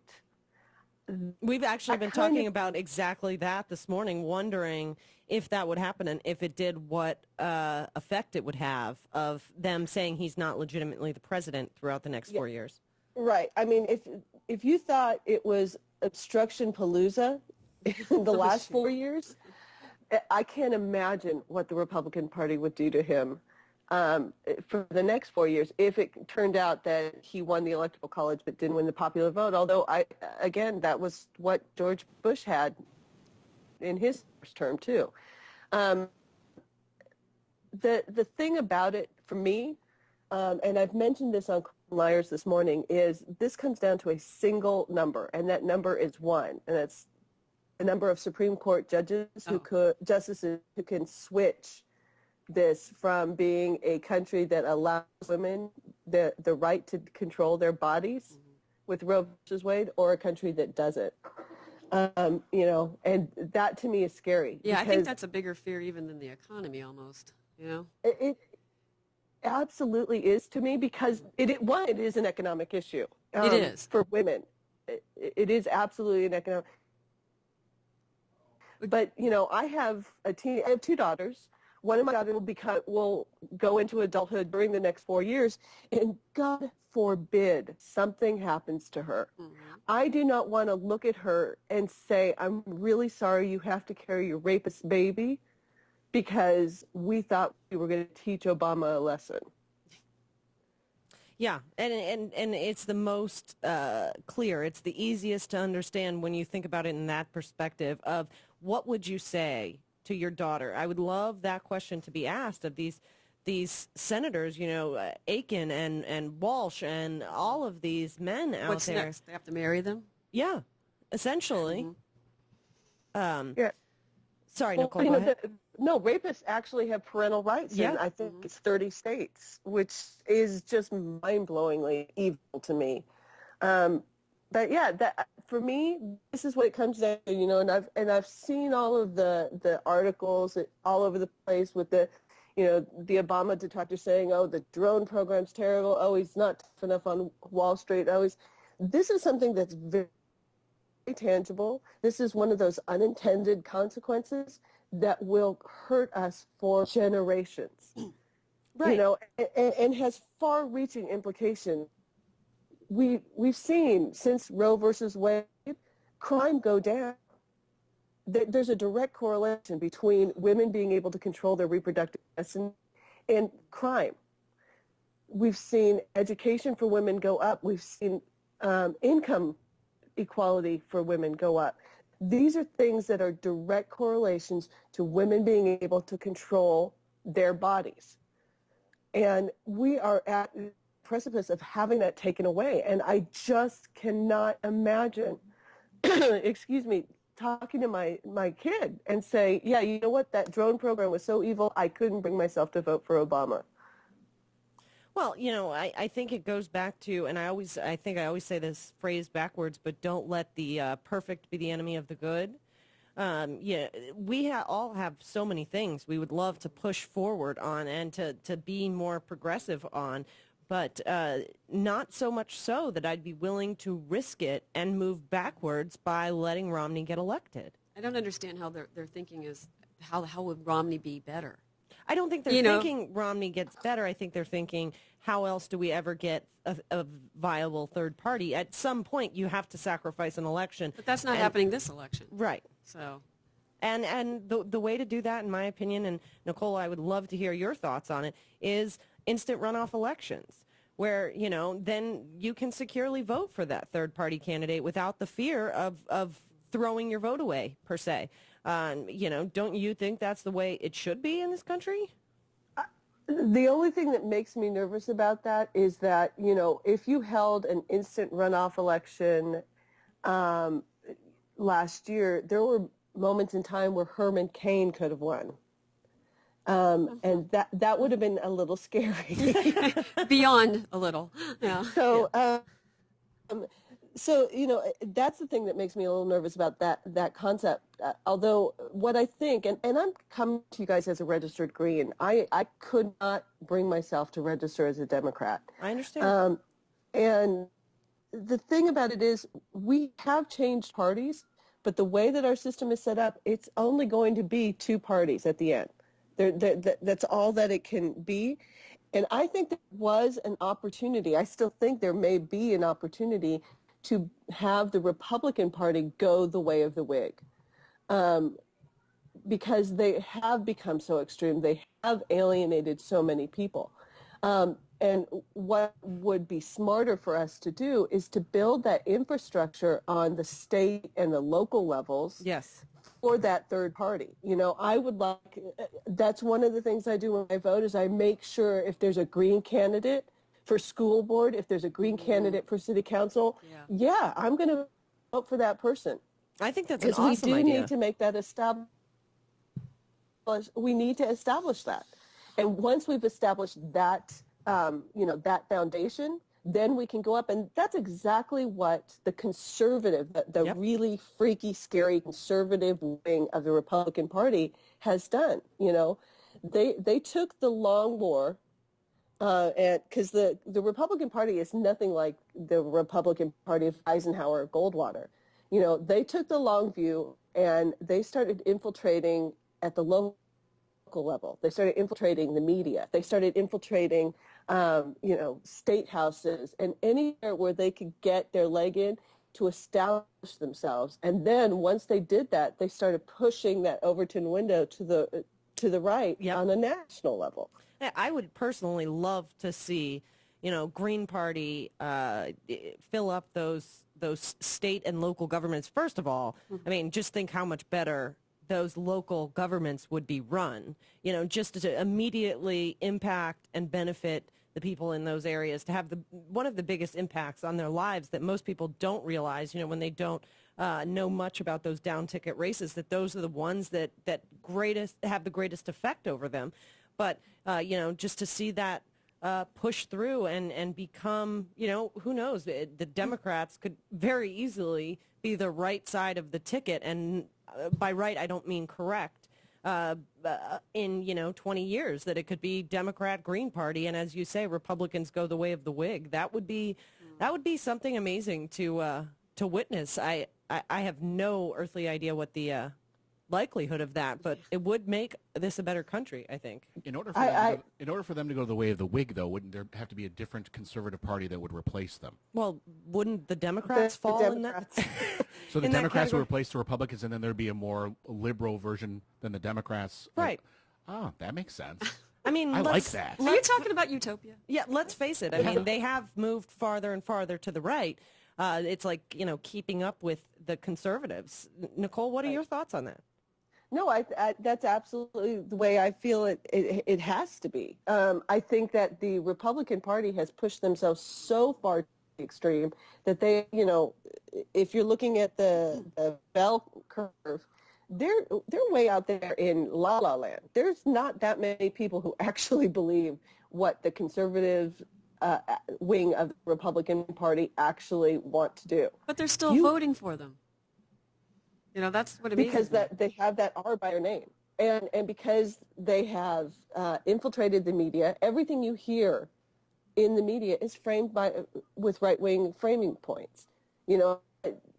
Sunday is my day to monitor the Sunday talk shows. I'm already hearing reports that David Gregory was going after Axelrod or David Plouffe for Benghazi. I mean, that's a big right-wing talking point. Exactly. That's their newest one. That's part of you said they're, being methodical and calculating, and they are just bulldogs, and they plan ahead. Yeah, they do. They follow through. Right. This is a long war, and I mean, if you want the most insidious place, is the Texas school board. Oh yeah. Oh yeah. The school that actually now dictates the science textbooks that my children read in California. Yeah, it's amazing. It really is amazing how far and how deep they're willing to infiltrate. Nicole, are you able to stick around with us for a short segment more after this break? Absolutely. Awesome. We love Nicole Belle. She's the best. Everybody go and check out her blog over on Crooks and Liars. Always the best stuff and always one of the few to mention soldiers. We'll be right back here on Talking Left. Holy crap! We'll have more on these new developments after this. It's Talking Left with Danielle and Shano.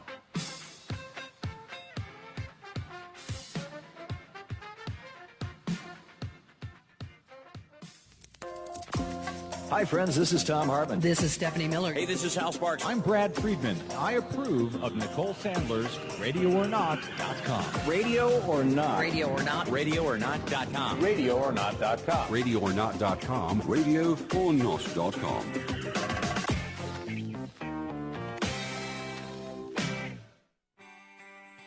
You never know who or what you'll hear when you listen to the Nicole Sandler Show at RadioOrNot.com. Bill Maher, you're here in Miami on Friday night. You're doing a show at the Fillmore at the Jackie Gleason Theater. They just renamed this theater the Fillmore.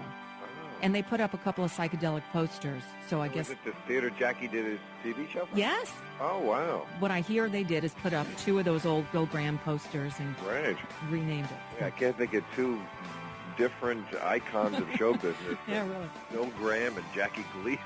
Yeah, why they just didn't play up the Jackie Gleason aspect, I don't know. But then again, this is South Florida. Right. Okay. Welcome to it. I feel warned. The Nicole Sandler Show, live Monday through Thursdays at 10 a.m. Eastern, or podcast anytime at RadioOrNot.com. Hi, this is Kenny Pick from Turn Up the Night. Here are some of the hijinks you can expect from my show. That right-wing Republican from Texas was only helping Dennis because he thought Dennis would be easier for Joe the plumber to beat than Ken. Yeah, I mean, seriously, a pet rock would have been better candidate than Joe the plumber. I think he might actually have been a pet rock before he was a non-plumber. So, but he was a union pet rock, never mind. Turn Up the Night with Kenny Pick, streaming live every Tuesday and Friday from 7 to 10 p.m. Eastern at Radio or Not, Talk Radio 1, Progressive Blend Radio, and KennyPick.com. You know that the ice cream scoop has the power to make a child smile, and that by slowing us down, the traffic light can keep us going. You know that the golf tee brings friends together, that the mailbox keeps them connected. You know that the cataract laser helps you look to the future, while the pacemaker ensures that there's a future to be seen. You know that the lawnmower, the clothes dryer, and the elevator make life easier, that the blood bank makes life possible. You know that these things we count on every day started as ideas. But did you know all these ideas came from the minds of African Americans? Support minority education today so we don't miss out on the next big idea tomorrow. The United Negro College Fund. A mind is a terrible thing to waste. Please visit uncf.org or call 1-800-332-UNCF. Brought to you by UNCF and the Ad Council. The most important online radio See? station. It's easier than ever to listen to SoFlo. On the air and everywhere. On any computer, any mobile device, iPhone, iTouch, and anywhere you are, just hit SoFloRadio.com. Tell your friends about South Florida's radio network, SoFloRadio.com. Tell me what you think about me. I buy my own diamonds and I buy my own rings. Only ring a celly when I'm feeling lonely. When it's all over, please get up and leave. Question, tell me how you feel about this. Try to control me where you get the business. Pay my own corner and I pay my own bills. Welcome back to Talking Left with me, Danielle, Shano, Nicole Belle, and that very interesting intro music there. Thank you, Shano. Independent woman, but it's for the morning to wake you up. That definitely woke me up. Nicole Belle is still with us. Nicole, are you awake after that lovely, what was that, house music there? I'm ready to dance. Are you kidding? Dancing is allowed here. Yes, we absolutely allow dancing and drinking. We're liberals. So, Nicole, what do you think, you being in California and following the election so closely, I know you guys have, I think it's Prop 34 against the death penalty, Prop 37, the GMOs. If I have those numbers wrong, please correct me. What do you think is the most important stuff on the California ballot this year? The one that I'm really hoping gets passed and passed in a big way is Prop 30, which is going to raise taxes, which is impossible to do otherwise in California because of the way our state legislature rules are written. But it will raise taxes for schools, and that to me cannot possibly be more important. We are the, 8th or 9th largest in the world. Yeah. Not just we are the largest economy in the country, but we are the largest economy in the world. And we are just struggling here educationally. My kids, I get a list from my kids' schools that say, here are the supplies we need. Please provide us Kleenex boxes. Please provide us, paper. Yeah. Florida, is the same way. They can't afford to do it themselves. And they not only send those lists, but they send the list, and it's 5 boxes of Kleenex, 10 packs of paper, because not only do they ask the parents to provide it, but the parents who can't afford have to provide enough so that the kids who come to school with nothing are still able to be educated. Right. And that's it's not a small amount, and there's no reason why in the wealthiest country in the nation I have to provide the pencils for my kid to go to school, public school. So I did in Florida as well. I'm big on Prop 30. Yeah. I'm big on Prop 30. Prop 32 is a counter proposition that was essentially written by a single millionaire to eliminate it. They frame it as trying to get rid of special interest in elections. But the truth of the matter is it eliminates union involvement. It eliminates certain PAC involvement, but allows super PACs, allows millionaires to basically fund election. And it's the same kind of sneaky ALEC kind of stuff we're seeing in other states. I'm hoping that one goes down big. And then death penalty is sort of my pet cause. I've been a major anti-death penalty advocate for years because it just makes no sense to me. I agree. So, I'm hoping that one fails too. Yeah. I hope that one passes and get rid of the death penalty in California again. I think I would assume most people listening know what you mean, but just to be clear. I think it's really interesting that at the same time California is struggling so much with the ability to raise taxes and having to, as you say, put this as a constitutional amendment just to be able to, or proposition, just to be able to actually get some revenue. At the same time, you have other states putting in the very measures that put California into that predicament, these taxpayer Bill of Rights that you see happening in Florida. It's astounding. Do you not learn from the mistakes right in front of you? Well, they don't care. I mean, I think that's what I finally have come down to, is that, sorry, the thinking is so short-sighted. The thinking is so corporately based because, I don't know if none of you guys are working for a corporation that has, quarterly earnings that they have to report. But I used to work for a healthcare management company, and we'd have to do these quarterly earnings for investors, and everything pins around having the highest possible profit margin for that next quarter. We didn't care about what happened any other quarter. We were just going to make it work for this next quarter, and that's how far we thought.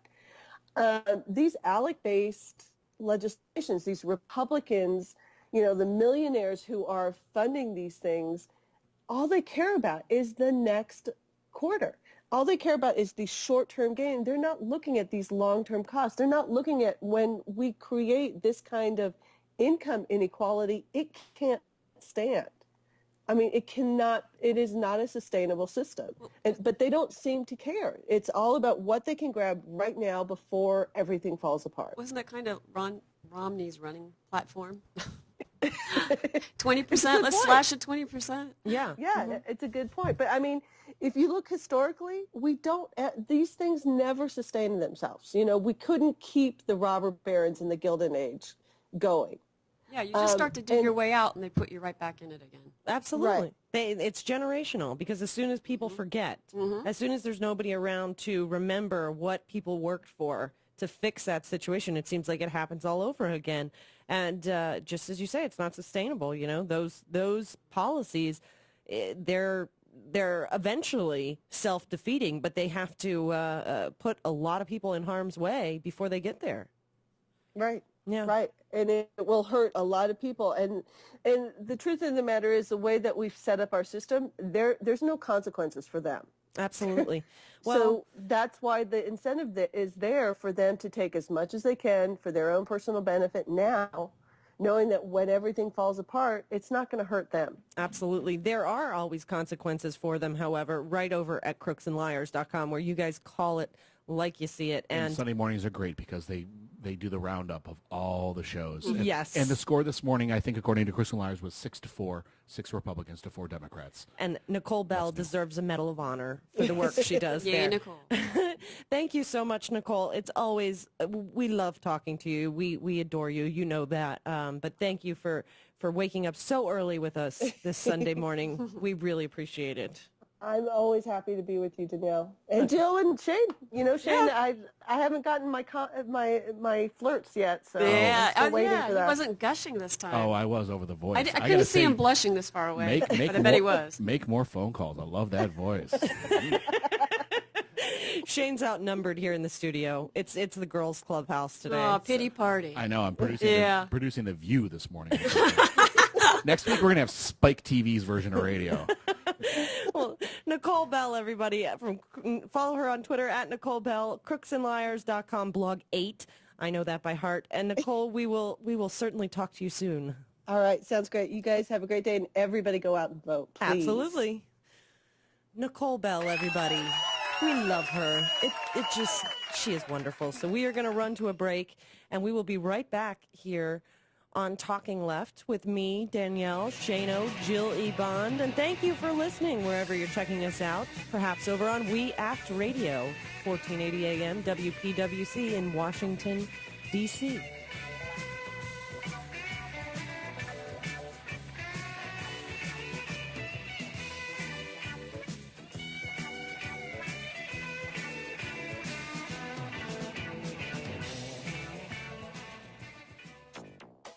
It's Thursday, November 1, 2012. Whether it's the mayors, the governors, county officials, if they need something, we figure out a way to say yes. As Hurricane Sandy recovery efforts continue, the impacts of climate change dawn on the corporate media. Something has changed in the Atlantic. The climate has changed. It's called climate change, folks. And public officials. We have a new reality when it comes to these weather patterns. Plus, we only have about 5 to 10 years to bring our emissions under control. planning ahead for a climate-changed future. All of that and more straight ahead from BradBlog.com. I'm Brad Friedman. And I'm Desi Doyen. Stand by for 6 minutes of independent green news, politics, analysis, and snarky comments. A cold front from Canada and a low pressure from the hurricane are colliding with the hot air from Donald Trump. And this is your Green News Report.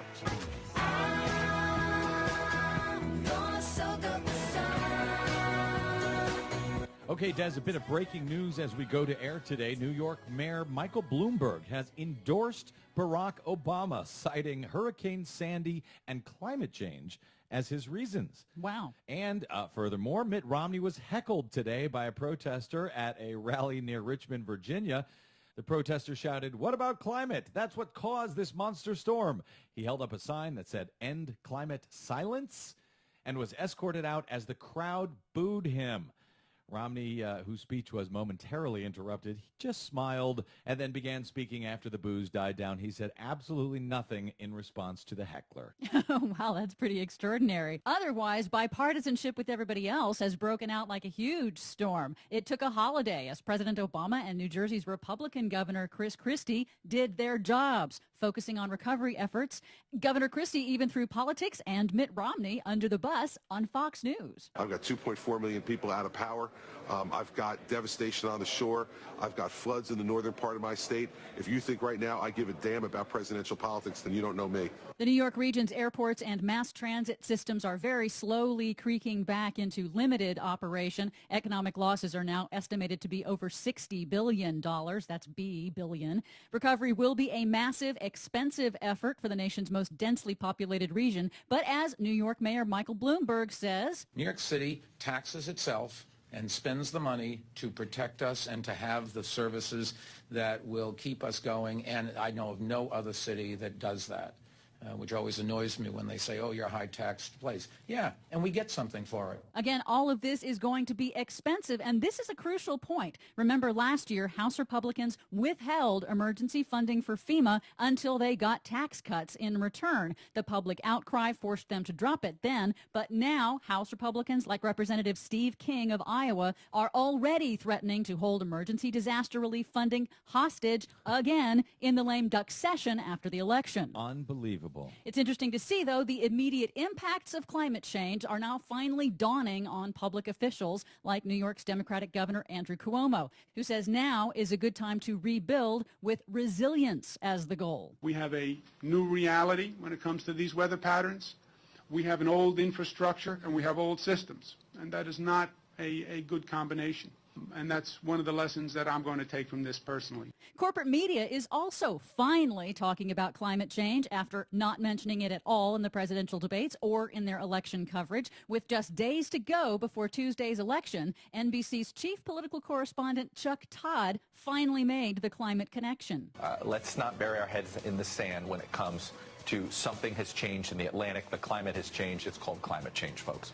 Let's not bury our heads in the sand. Don't even get me started on NBC's Chuck Todd. I know. It is sad that it takes a natural disaster personally affecting them for them to say anything about it. We'll see if it sticks. Right, because Chuck Todd wasn't able to travel after the storm hit, so it did personally affect him. Now he gives a damn. Now remember, NASA scientists predicted this exact storm and flooding scenario for New York City years before it happened. They also predicted the devastation of Hurricane Katrina on New Orleans years before it happened. They now say we are already committed to a certain amount of sea level rise within the next 50 years, no matter what we do, even if we stop carbon emissions today.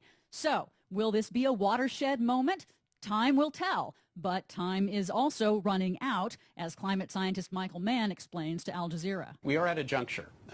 We have a period of somewhere between maybe 5 to 10 years where we will, if we continue with business as usual, commit to fossil fuel emissions, carbon emissions, that will lead to what most scientists would characterize as dangerous impacts on our climate. So, will New York City take up the charge and lead the way as a testing ground for resilience in the 21st century?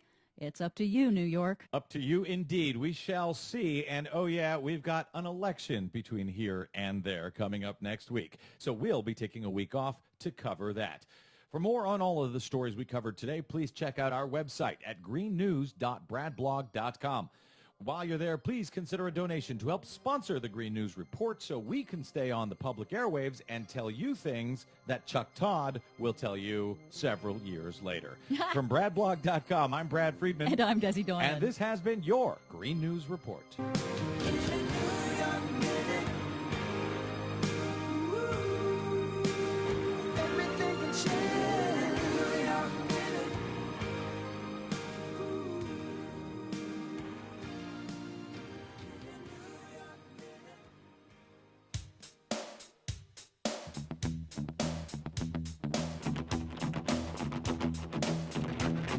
This is Talking Left with Danielle and Shano.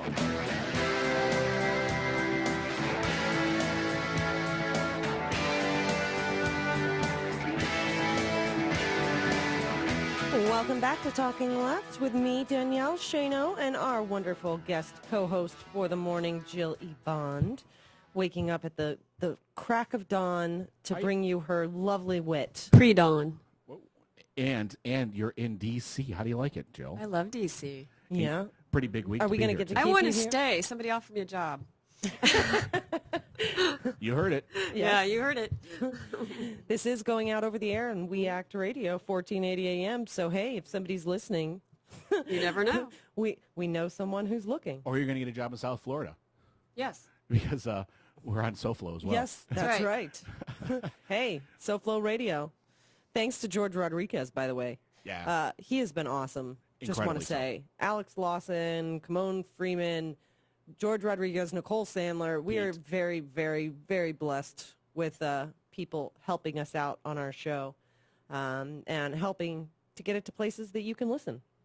We were just speaking with Nicole Belle before the break, and she was explaining about, Prop 30, Prop 32, 34, 37 in California.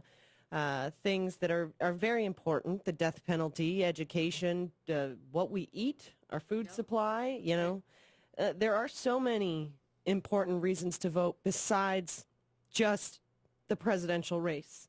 I think some people in blue states think that it's a safe state and they don't need to, that it's safe, their vote doesn't matter, they get complacent.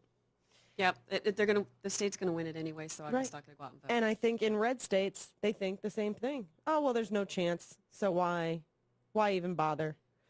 But don't you think there's so many more important reasons? Absolutely. I mean, like you said, women's issues, and your local issues. Right. You must go out and vote on these things, or I mean, we're going to suffer the consequences. Two perfect examples from reviewing the Florida versus Maryland ballots that we were looking through earlier. Florida, I know it's a swing state, but I'd say it's probably a fair chance that it's going to go red. Yeah. They have essentially a constitutional amendment to ban Obamacare, saying that you can't be subject to a tax penalty and your employer can't if they fail to provide health care. Not to mention that they have a redundant, no federal money can be used for abortion laws. But I wonder how, I was reading that one, I'm like, there is such thing as a supremacy clause. Yeah, I was wondering how that would work as well. It would just tie it up in court, I guess, and it would give the Supreme Court an opportunity to visit the supremacy clause again, saying that, I don't know. Or would a tenth-er argument? I don't know. Would it give the Supreme Court another opportunity to review the tax burden, which is exactly what they ruled on? Yeah, because if you let's say you start this now, it takes a while to get to the Supreme Court. So if this passes in Florida and Mitt Romney gets in and he appoints another conservative justice, then you have the opportunity. They've got another prong of a way to get rid of health care for everyone. Yeah. Well, and that is a pretty red state. You see that amendment, among others, as I said, the banning on federal funds for abortion, which is just ridiculous because it's redundant to legislation already in place. And then you have, in pretty democratic states like Maryland, establishing civil unions for gay couples, allowing them to obtain a marriage license. So that would, I think, also be a very important reason to vote, despite the fact that you probably know who's going to win in both states. There's so many issues, Obamacare, women's rights, union rights, immigration, our food supply, as Nicole Belle pointed out. I'm so fearful that people get complacent. Well, I've heard the same thing that you were talking about, where they say, well, my state's going to go red, so I'm not going to go bother, or it's going to go blue anyway, so I'm going to go vote another way. And now I do hear some of the Democrats saying that, like the Green Party, well, I'm going to vote for the Green Party because I think Obama's going to take Jersey, so I'm not going to worry about it, or, right, but I still, that makes me a little fearful. It makes me fearful too, but I understand their desire. I know they argument. want to stand up and say, this is who I really want to vote for. Right. But at the same time, I'm so afraid that if Romney gets in, then what did you just do? Right. Yeah. Right. I know. Ralph Nader all over again. Despite those issues, they can go in and vote the Green Party or Independent Party or, hell, Libertarian Party, whatever it is that appeals to them, and still vote for all of these amendments, still vote to ensure people have, women have the right to make choices over their own body, that people who were brought to this country as children or born to this country of illegal immigrants are treated like citizens, that unions aren't under attack in every single state, that our food supply is safe. There's so many things that, despite, if you want to go vote for the Green candidate, fine. Jill Stein, I would love for her to I be like Jill president, Stein, yeah. But, at least vote accordingly on all these other issues as well. I agree. But I remember when we were in line, we were talking about this, and I think you said it in the last segment that the most press is over the top of the ticket, right. but they have the least direct effect on your life. Right. You'll see that there's a lot of bond initiatives for improvements to schools, roads, things like that, especially in Maryland, in our counties. Those are jobs. That exactly. is Keynesian. We're going to work on this road. That creates jobs. To vote against that That's the most direct insane. way. Yeah. To, those are important things. Yeah. I mean, they're specific. There's 4 different, that basically allowing transportation facilities to start public works. Bonds, yeah, selling bonds for the community college, the county buildings, public works and transportation, public safety, but all specifically for improvement, enlargement, alteration, renovation, repair, basically to put people to work. Except unless you live in Florida and you vote for all that, and then Rick Scott comes along and privatizes it. Yeah, it says no. Yeah. Yeah. Well, like he's doing on, like he did with the mass transit. Exactly. That's exactly what I was thinking. And like he's done with the highway improvements down there. 595. Yeah. Yeah. Forget it. They Can't have it. shipped pieces of the road in from China and just had them assembled there. And most people don't know that. Yeah, so there's jobs. Right. That they're assembling the road there, but how many more jobs could it have created if they actually built the road there? Exactly. And I'm sure that won't be any safety issues at all. Because their drywall came over so well. Yeah. They seem to have building materials down. Yeah.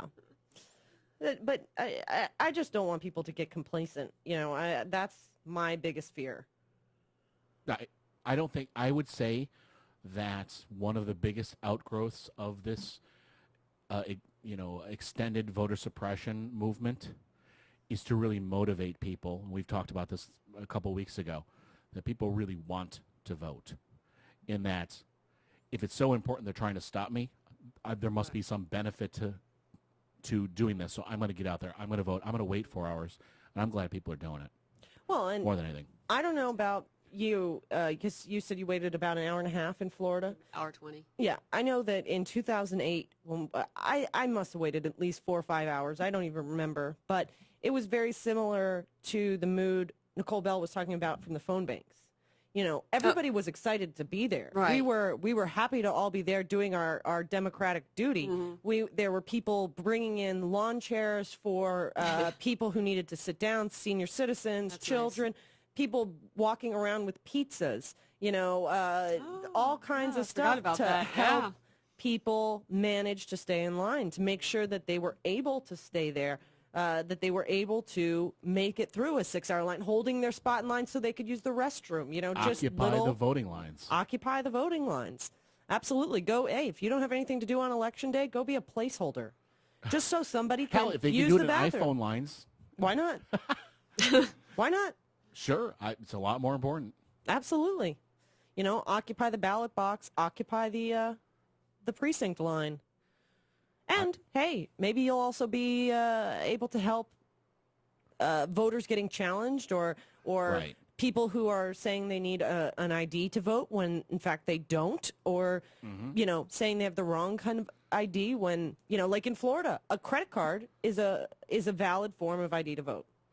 Do you think that they're going to mention that to people, or they're going to request photo ID? I got to say that everyone was very clear when we voted in Maryland, because I overheard a couple people walking into it, and everyone said, no, you don't. Right. No. Yes. Because all registrations are verified ahead of time through a process of Social Security numbers, et cetera. You do not need it. And I hope that the poll workers in other states are similarly trained that well, despite the fact you've got True the Vote out there. And then you have the right saying, "Oh, Obama's mobilizing all these lawyers." Well, there's a reason for that. Yeah, absolutely. I know that my brother does it in Cleveland. As an attorney, he doesn't, interfere, but he's there in case to somebody's observe and challenged. then call in and say X, Y, or Z is happening. Right. And then the proper people come in to be able to deal with that. Well, I know that in Florida there was a lot of, in 2008 there were people challenged, and the attorneys were there just to answer questions. They would say that they're not there to represent you. They can't technically give you legal advice, but they can answer your questions and tell you that yes or no, you should or shouldn't have been challenged. And one thing I just want to remind, I think we've mentioned it on at least the last 2 shows, is if you are experiencing a problem, if the lines are 4 hours long, if you're seeing people being challenged to vote, you can also report this via social media by using the hashtag EP for election protection and your state. So EPFL for election protection Florida.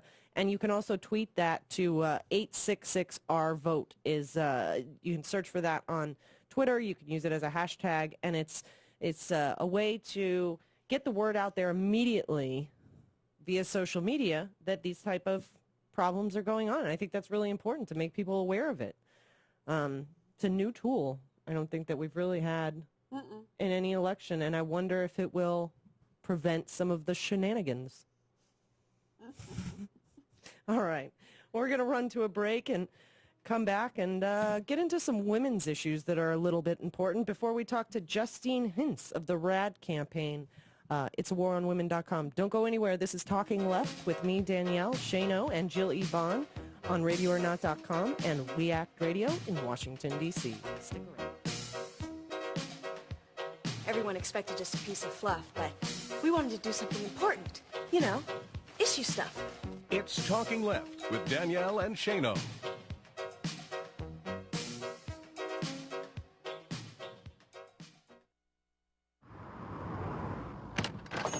It's our last errand today, Jimmy. Just need to pick up some light bulbs. Whoa, there's so many. Did Grandma tell you which ones to buy?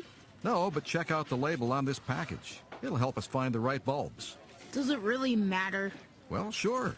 The new light bulbs use a lot less energy, so we save money on our electric bill by using an energy-saving incandescent, CFL, or LED.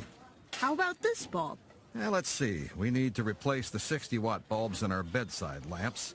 That one is 800 lumens, so it should do the trick. I've never heard of lumens. Lumens tell us how bright the light is. The more lumens, the brighter the bulb. Grandpa, you're a pretty bright guy. Yeah, you're pretty smart yourself, Jimmy. Lumens, the new way to shop for light. Learn more at EnergySavers.gov. That's EnergySavers.gov. A message from the U.S. Department of Energy. You may be hearing about people having trouble making mortgage payments and risking losing their homes. Many of them just aren't aware of the options that can prevent foreclosure. There are many options available to homeowners, such as repayment and forbearance plans, loan modifications, and even refinancing. Where does someone go for help? They should talk directly with their lender or a qualified HUD-approved counseling agency. Both can provide helpful information without charging a fee. According to PMI Mortgage Insurance Company, it's not a good idea to pay for services that you can get for free from a lender or a qualified nonprofit counseling agency. To learn more, visit homesafepmi.com or call HUD at 1-800-569-4287 for a counseling agency near you. That's 1-800-569-4287. This message is brought to you by PMI, supporting sustainable home ownership that strengthens communities. Friends, David Schuster here, and all of us at WEAC Radio are so proud of our neighbors here in Southeast D.C., especially one of our partners, the Ark. The Ark is at 1901 Mississippi Avenue Southeast. It's the home to some of Washington's best, including the Washington Ballet, the Levine School of Music, Boys and Girls Club, and the Children's Health Project. All provide a number of programs and services within the very same facility. The Ark is also home to the Ark Theater, the only theater east of the river, which hosts a variety of dance, music, and theatrical shows each year. Almost everything you could want is at the Ark, so stop by and see them. The Ark, 1901 Mississippi Avenue in Southeast.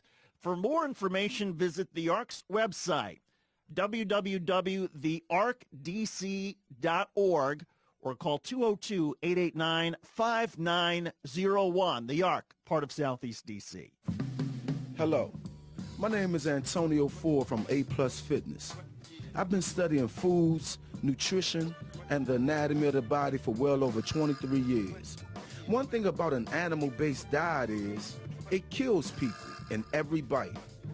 It kills you by restricting blood and oxygen from flowing freely throughout your arteries, thus causing all kinds of life-threatening health problems and issues.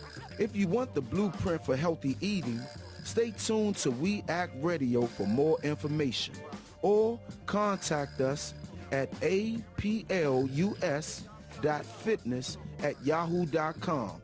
Again, that's aplus.fitness@yahoo.com, or give us a call at area code 202-903-6323. Remember, it's one bite at a time.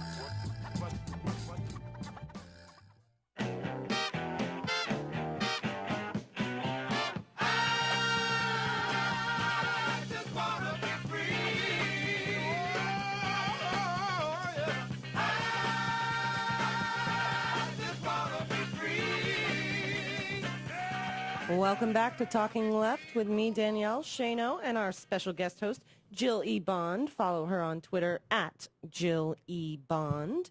Thank you for having me on. Oh, well, thank you for getting up so early with us. And thank you for helping us cover the news this morning. It's been my pleasure. In a couple minutes, we're going to be speaking with Justyn Hintze of the RAD campaign about a site called itsawaronwomen.com. It's a great site. It's so informative, so clear, so easy to really get a breakdown of the anti-choice, anti-woman legislation that's been passed, that's been proposed, and that's being put forth on the ballots this year. Specifically, 4 states have anti-choice legislation coming up on the ballots. Florida, Montana, New Jersey, and Tennessee. And these will greatly affect women in those states and throughout the country. Was there a big campaign in Florida about Amendment 6? You know, there really wasn't. I didn't, at least not on the TV, I did not see too many ads that were. No, I don't know why. Yeah, I can't. I'm just thinking you're right. I hadn't really put a lot of thought into that until just now, and I'm like, no, I don't remember seeing. The overly redundant constitutional amendment number 6 in Florida is, quote, prohibition on public funding of abortion and construction of abortion rights, essentially stating that public funds cannot be used for abortions, which is already the case via the Hyde Amendment. And that health care benefit coverage paid for by public money, meaning any public employee that has health care through their job, their health insurance company cannot pay for an abortion. So that means there's no, the exceptions here are danger of death, rape, or incest. But, if your child has Down syndrome, has physical, deformities that are going to make it impossible for your child to live outside of the womb. What happened to it being between, remember the GOP saying it's between you and your employer? Right? Now all of a sudden it's not even that. Not if your employer is the government. Yeah. Not in, and this is saying anything that gets public funds. So I wonder if they would stretch this to any company that gets public grants. I'm sure they'll stretch it as far as they can. Absolutely. Yeah. And, they're not the only state. Montana will face a parental involvement measure, basically jeopardizing the safety of and health of young women who cannot turn to their parents to ask if they can get an abortion, or maybe their parents would say no. That's up for vote. New Jersey has 2 anti-choice constitutional amendments on the ballot. One would ban low-income women from using their state health plan to pay for abortion. And the second would remove the protections in the state constitution that involve parental involvement. So essentially, again, making young women either fess up to their parents or not get an abortion, which, because teenagers have the greatest decision-making skills. And in Tennessee, Tennessee, like Florida's, because Florida is also taking away your right to privacy. Right. Tennessee is doing the same. An amendment that would eliminate protection in Tennessee's constitution that guarantee women the right to privacy. So that's essentially what they're doing. There's no slippery slope there. No, you have no rights anymore. You're done. Exactly. If you're a woman, it's over. Pretty much. Yeah.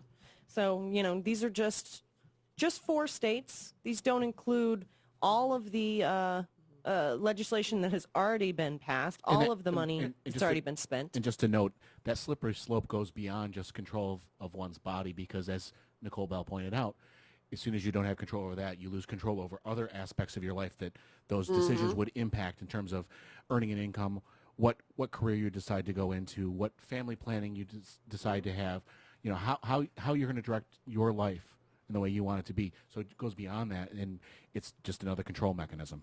Absolutely. And it is very important. That's why we're going to be speaking with Justyn Hintze of the RAD campaign, because the perfect example here is itsawaronwomen.com. 92 pieces of legislation since 2011 passed against women's right to choose. We're going to be right back with Justyn and get into more of that right after the break. So don't go anywhere. This is Talking Left on We Act Radio. We'll be right back. Hey, this is Hal Sparks from the Hal Sparks radio program Mega Worldwide, and you're listening to Talking Left with Danielle and Shano.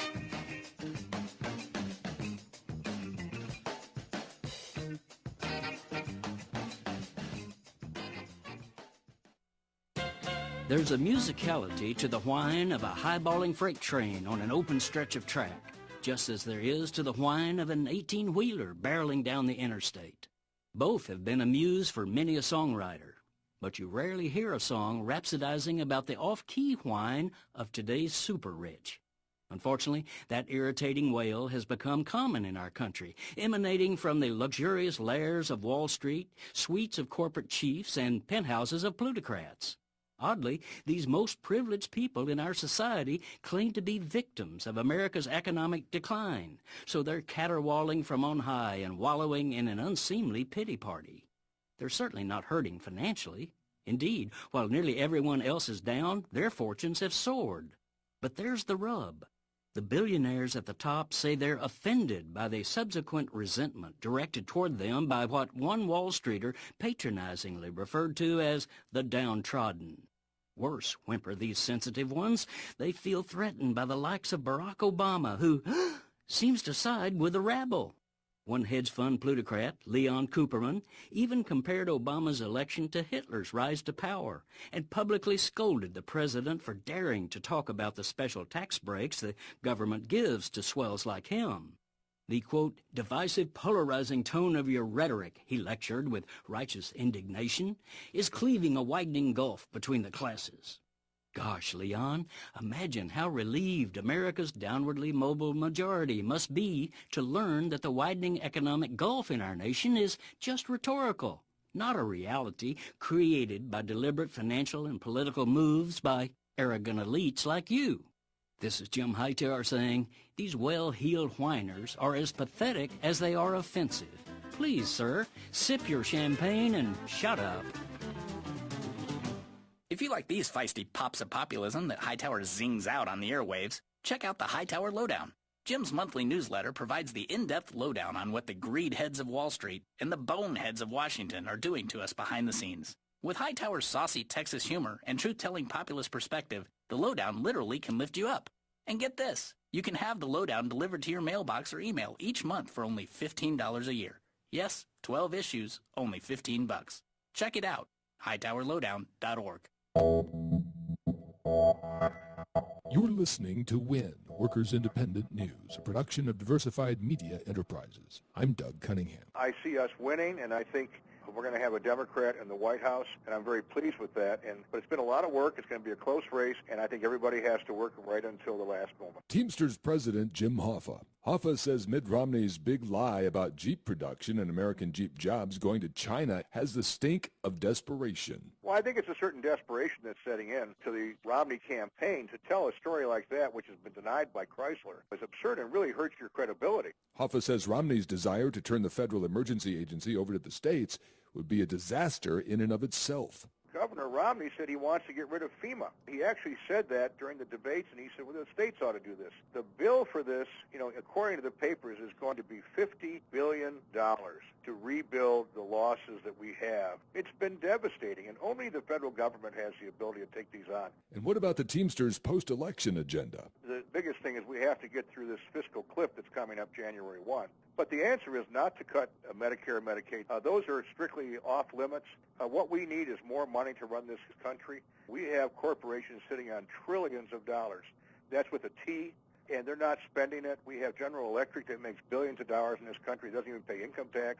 There's a lot of things can be done to fix this country, but cutting Social Security for people who have worked all their life is not an answer. If Mitt Romney fails to win the election November 6th, will he be blaming the U.S. auto industry for his downfall? Jesse Russell looks at new numbers from Chrysler. For an eighth day, headlines continue to run. Focus on Romney's insinuation that Jeep would be moving jobs to China, a mischaracterization the campaign chose to repeat in ads running in swing states. On Thursday, Chrysler announced that new records had been set in October for sales of Jeep Wrangler. Sales increased by 10% over the same time the previous year. Chrysler pointed out in a statement that more than 11,000 of those Jeeps were built in Toledo, giving that city an increase in Jeep sales of 14% since the same time last year. Chrysler went on to say that the company saw its best October sales since 2007, in spite of Superstorm Sandy. Also out of Detroit, the United Auto Workers, along with Citizens for Responsibility and Ethics in Washington, filed a formal complaint on Thursday accusing Romney of profiteering. The allegations stem from Romney allegedly hiding a multi-million-dollar windfall he received during the auto bailout due to a deal he made off of owning shares of Delphi. Allegedly, Romney hid anywhere from $15.3 million to $115 million in a blind trust held under his wife's name. This newscast made possible in part through underwriting from the IBEW. You've been listening to WIN, Workers Independent News. For more information, visit laborradio.org.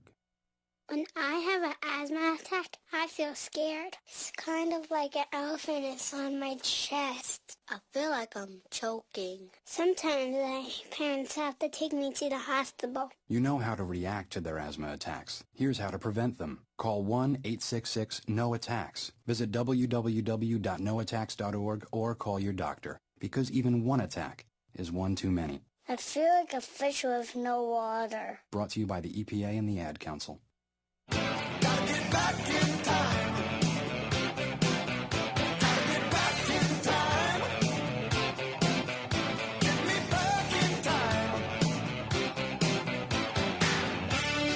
Welcome back to Talking Left with me, Danielle Shano, and our special guest co-host, Jill E. Bond, joining us for this morning.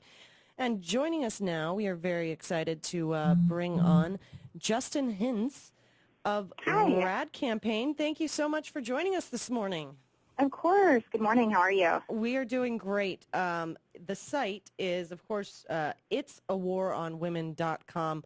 The site is fantastic. I don't think I have seen such a clear, concise, informative, yet entertaining way to put together all of this information. You guys really did a fantastic job. Tell us a little bit about the campaign. Thank you so much. So this was very personal for us. We actually didn't do it for any advocacy group. Our web agency, RAD Campaign, did this poll and infographic just as concerned women and voters who are really tired of seeing women's rights to contraception and abortion and so many other women's issues legislated by Congress. And we figured that so many people aren't actually aware of what's going on that we wanted to create a succinct place for people to come and be able to see the issues and some data about who actually believes there is a war on women, and it's a lot more people than I think are really acknowledged. Absolutely, and I think it's much more prevalent than most people are aware. 92 anti-abortion restrictions passed in 2011 alone, an all-time record, and to pretend on the right that there is not an ongoing war on women, I think at this point is insulting to our intelligence. Wouldn't you agree? I absolutely agree. I mean, it's that so many of women's issues are being legislated, and yet when it comes to issues even of equal work for equal pay for equal work, they're not happy. They're happy to not legislate that, and that's just a whole nother issue. Absolutely. By the way, Justyn, we are joined by a co-host, Jill Bond, today, just in case she jumps in and asks the question, you know where the other voice came from. But, you guys have covered so many of the women's issues on this fight. As you say, equal work for equal pay, the anti-choice, exactly, polling, just so many great, important aspects that people should be focusing on, especially in election year. Right on the front of your site, 54% of independent women voters polled agree that there is a war on women. A war on women. Tell us a little bit about that poll.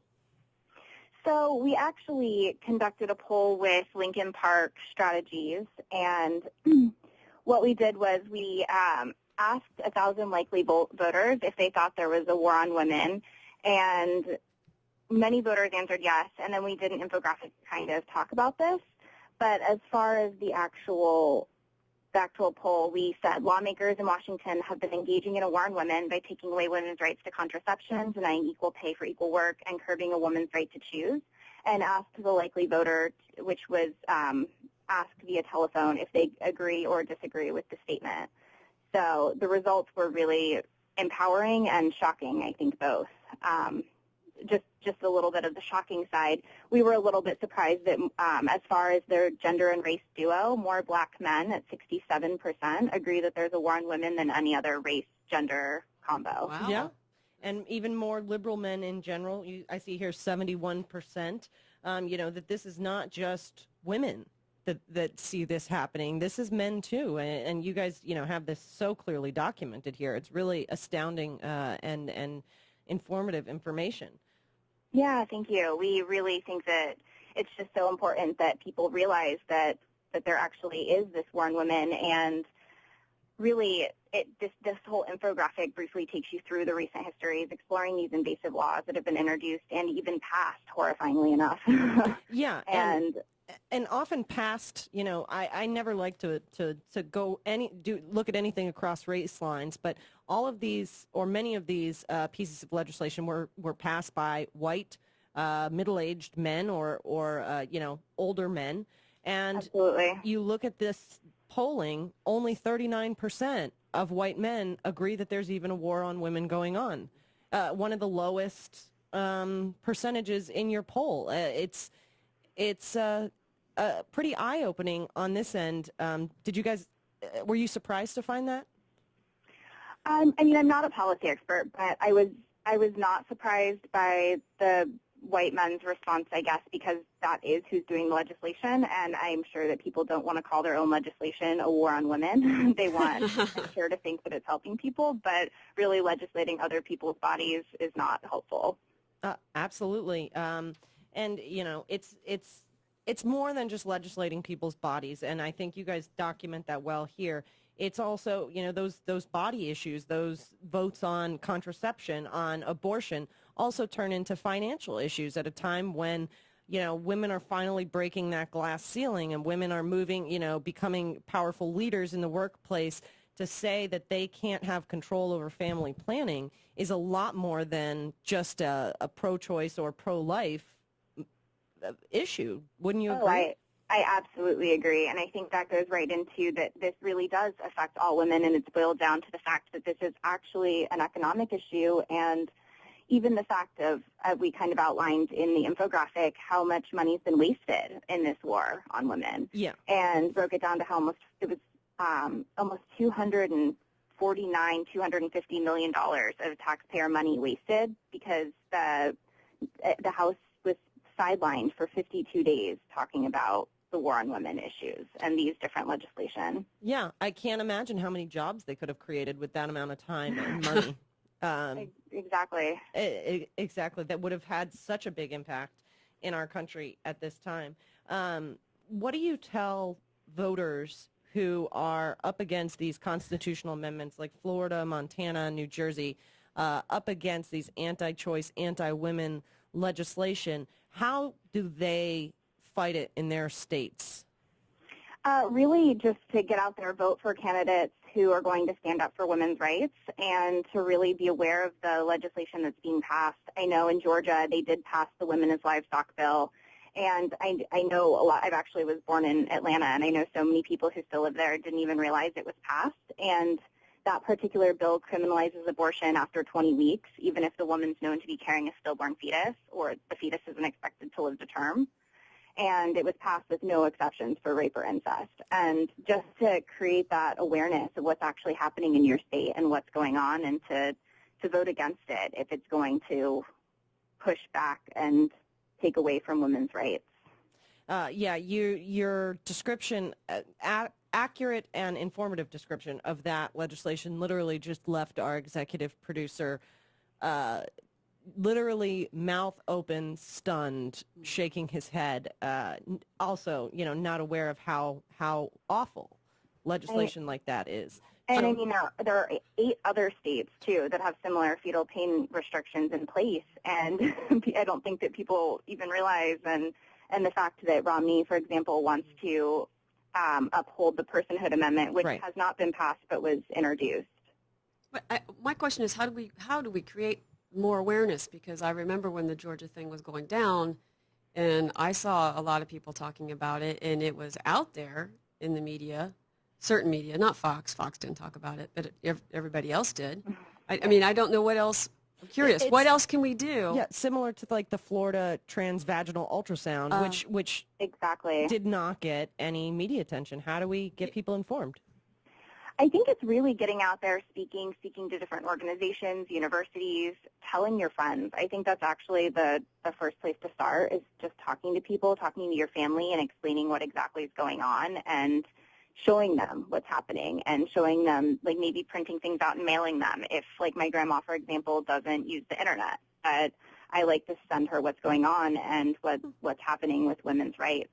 That's a great idea. And just because to remind everybody in our chat room, it's awaronwomen.com is the website we're talking about here. We just allowed the links over there in the chat room. So if they're kind enough to post it again for people listening, but it's awaronwomen.com. And of course, this is also through the RAD campaign, correct? Yes. RAD campaign, R-A-D. Why don't you tell us a little bit real quickly about the RAD campaign in general, as most people may not be familiar with it? Sure. We're a full agency web development company, and we work with a lot of progressive nonprofits to work on building their websites and also building up their social media engagement. And so we work with a whole bunch of clients such as Troops to Tech, Craig Newmark of Craigslist and Craig Connects, and we work with them to really get out their social media engagement, help in different causes, do a lot of online advocacy work for different clients and help them to really, again, spread the word of their issue. And that's our main goal. Well, I have to say, the website you guys designed on this, itsawaronwomen.com. We are speaking with Justyn Hintze of the RAD campaign. This is the best website I have seen yet on these issues. It is so clear and concise, and it makes such a visual impact. You know, nowadays we, as a society, I think, like our information so succinct and so centralized, and also we want it fun and to look pretty too. You guys have managed to do all of that in such a wonderful, important way. I have to say, I'm just completely blown away at the quality of the site. Thank you so much. Our main goal in all of this was really just as possible, and we didn't want people to look at this bit of information and say, oh, well, they're not talking to us. Yeah. Yeah, nobody believes it'll happen to them. Of course, Talking to everyone, and of course it's not just a women's rights issue, but a human rights issue, and that's what a lot of people, I think, need to realize to make sure that it can affect you. Maybe it's not affecting you right now, but it might affect you or your sister or your mother or your best friend. So do you guys, we only have a little bit of time left here with you, Justyn, but well, do you have a state or an area that you think is most important for people to be focusing on right now? And one of these amendments coming up that is perhaps the most damaging that maybe people can contribute to campaigns for or can spread the word to help get out the vote, something where we can focus our energy for women's rights? I really think getting out there and voting again, I'm just going to repeat it, is the most important thing we can do right now, with Tuesday being Election Day, and just voting for candidates who are going to stand up for women's rights. And then on our website, we actually have a couple of Act Now links where people can actually click on the Act Now, and it will take them for the global gag rule, for example, that people can sign to petition for it not to be reinstated by a new president. And just in case that were to happen. And then the Let Women Die Act is also an act that's been introduced, and that also we have an action on our infographic that you can write a letter to oppose it. Well, that's awesome, and it just it takes the site's the quality and the user friendliness of the site to an even better level. Justyn, thank you so much for taking time with us, and certainly for the amazing fight you guys are putting up to save women's rights. We really think it's an honor to speak with you and an honor to talk about itsawaronwomen.com. Thank you so much. It's been amazing speaking with you, and I really hope that everyone will get out there and vote and take a look at itsawaronwomen.com. Absolutely, and we'll put all the links up with the site. Thank you again so much, and have a great Sunday. You too. Bye-bye. It's awaronwomen.com. It really is an amazing site. People go and check it out. It's lots of information there that you can use to combat those Republican talking points. I want a website like that. Yeah. Good luck with that. Yeah. Those graphics alone are amazing. As two people who build websites, that was a lot of work. Yeah. So very good stuff. Thank you again to Justyn, and we were going to run to a break. We'll be right back. A few more minutes left here on Talking Left. Thanks wherever you're listening. We will be right back. Don't go anywhere.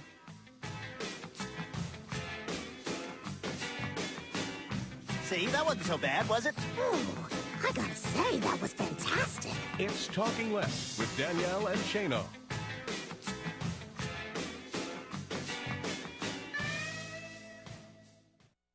Hi, this is Tim Cormall from The Tim Cormall Show. Join me and my guests most weeks for a progressive roundtable discussion about politics, news, and other fun topics.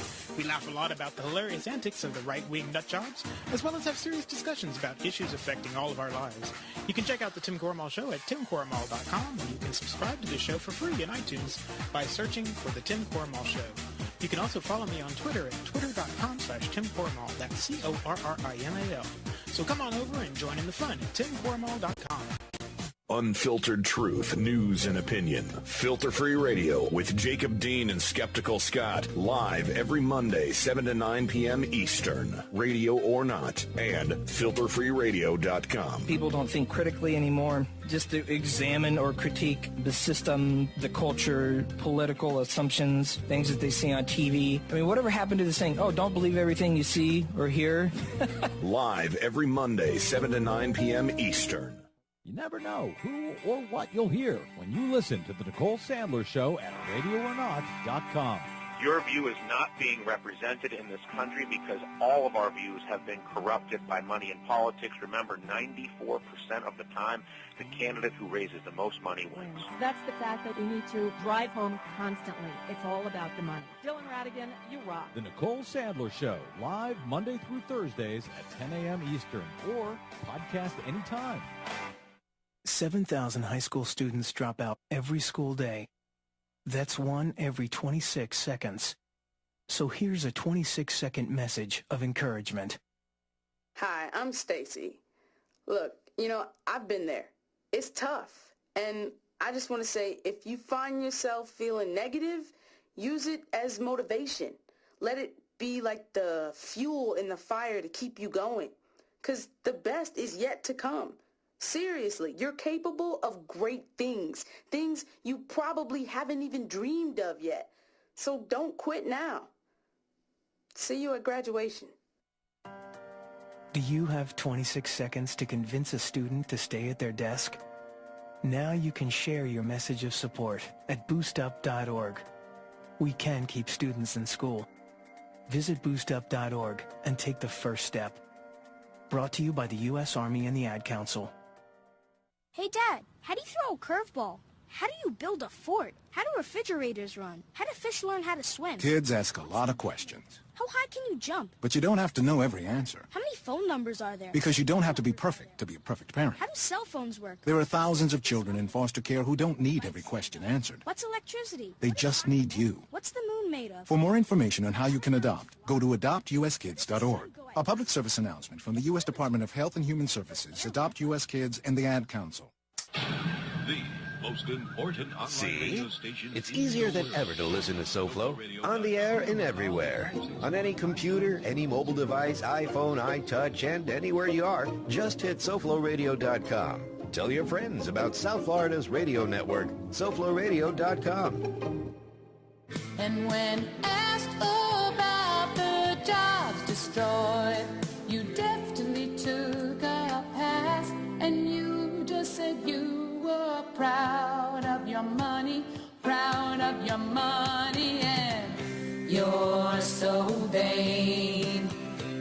You think you can avoid all your taxes, you're so vain. Welcome back to Talking Left, that brilliant parody among the many, many, many by Rocky Mountain Mike. Of course, Actually, that's not Rocky Mountain Mike. That's not? No, that was one that Tim Cormal pointed me to that was just online. Oh, see, I automatically assumed because it was good enough to be his. I'm hoping to not play that past Tuesday. Oh, yes, very true. Yeah. So I figured we'd play it with this one last time on Talking Left. Absolutely. We were teasing earlier. We spoke about Obama saying your vote is your revenge, and Mitt Romney didn't like that too much, did he, Shane? Did you see what President Obama said today? He asked his... First of all, that bugs me right there. Did you see what Obama said today? Yeah. Yeah. Did you see what Obama said today? Not here. No. Did you see what he said today? You're the only person who picked I that. see it. So what else is there? Did you see what President Obama said today? He asked his supporters to vote for revenge. For revenge. No, he did not. Instead, I asked the American people to vote for love of country. He didn't say to vote for revenge. No, he said voting. don't boo. Your vote is your revenge. Meaning, don't get angry. Don't get violent because you're frustrated with vengeful. Republicans. Don't be vengeful. Turn that energy into voting. Absolutely. And, there's other companies turning that energy around. Instead of being vengeful, they are getting even in their own ways. We didn't think we would have an an upside to Citizens United, but we do. Have you seen these ads? Apparently, Chrysler and GM were not too happy that Romney is scaring their employees. I saw a story today that one of the great manufacturers in this state, Jeep, now owned by the Italians, is thinking of moving all production to China. Which, by the way, is not a lie. It's very deceptive. He saw a story. Yes. He saw You have the to be story very was a careful bunch when of you BS. clarify. But did he really see that story? Yes, that It was story did. written in a I saw that blog. story. as Okay, okay. Yes, it was on the Washington I saw a Examiner story blog. I saw a story that Mitt Romney was born on the planet Xenu. Yeah. You know, it doesn't make it true. Absolutely. I and saw then a story all of his that ads he was- thereafter say that they don't say that jobs are moving to China. They say China is going to start producing in Yes. China again, being intentionally deceptive Yes. and but- freaking people out. Well, but what it has done is create a great influx of cash from GM and Chrysler donating to the campaign or donating to super PACs. And donating to issue ads. Right. Which, using Citizens United. Exactly. So, hey, two can play at that game, Republicans, but yeah, good on them. I think Romney's really, really regretting that boo-boo. Yeah, even many Republicans are coming out saying, he really should have addressed the auto bailout issue, especially after having wrote an article, an op-ed rather, entitled "Let Detroit Go Bankrupt." They think he definitely should have addressed the issue, but waiting until a week and a half before the campaign, and by doing it by saying that Obama only saved it to save jobs for China, probably not the best way Not at to all. address the issue. No. Shot himself in the foot. Yeah, and we were glad that he did. I just want to thank you, Jill, for being a great co-host this morning. Thank you for putting up with my tired self. It's understandable when we get up at 5:30 in the morning. Yeah. And I want to say, don't forget to turn your clocks back the hour from last night, but do not turn them back 50 years and vote for Romney. Amen. Great line, Miss Jill Bond. Follow Jill on Twitter at Jill E. Bond. She is brilliant, and she always has wonderful, informative, funny, amazing things to say. Yes. We're not done. I want to thank our great guests today. Of course, Sarah Lugaric of pollvault.com. Remember that you can take Poll Vault with you to the precinct and learn how people you trust, your friends, are voting at pollvault.com. You can find them at Twitter at pollvault, and it is a very safe, secure, trusted way to get that information to help you feel confident about the down ticket races you may not be fully aware of. Especially in places like Florida where the ballots are crazy. Exactly. And California, too. Exactly. And we were talking about it last night. It's not a red state, blue state thing. It's an old state, new state thing. Right. That, in the older states, specifically the first 13, they really don't have provisions for these types of things. But as states came into the union, fearful of federal power, that they wanted provisions for direct democracy. So even in blue states like California, you're going to get those. Yep. So, and they make them intentionally confusing. Of course they do. So that when even the most ridiculous amendments can get passed. And also special thanks to Nicole Belle of Crooks and Liars. Nicole Belle, Belle, over on Twitter. You can check out her blog, and she always mentions the soldiers that we've lost every week. It's one of the few places that you can find it, and it's very important to support our men and women in uniform and show them how much we appreciate their invaluable service. And Justyn Hintze of Rad Campaign at Rad Campaign on Twitter and itsawaronwomen.com. The site is absolutely amazing, informative. You won't believe how the infographics are just amazingly done. So there you have lots of information. We talk about messaging a lot. They do visual messaging. Yeah. That's really what they do. Absolutely. And make it concise. You want to talk about printing information out to send to somebody who might not understand it? That would be some great information to print. Send them the link. Yes. And, of course, want to thank Nicole Sandler, Alex Lawson, Kimon Freeman, Peter Callahan, Rich Webster, David Schuster, George Rodriguez. Of course, thank you for big thanks to George Rodriguez for making this stream possible on so many other locations. Thanks to Jill again. Shane, thank you. And, of course, our biggest, most important thanks is always the listeners. Again, we wouldn't do what we do if it wasn't for you guys listening. We always appreciate it, and you are the reason we're here. So thanks so much. We will see you next week on Sunday morning, bright and early, online and over the airways at weactradio.com, 1480 AM, WPWC in Washington, D.C.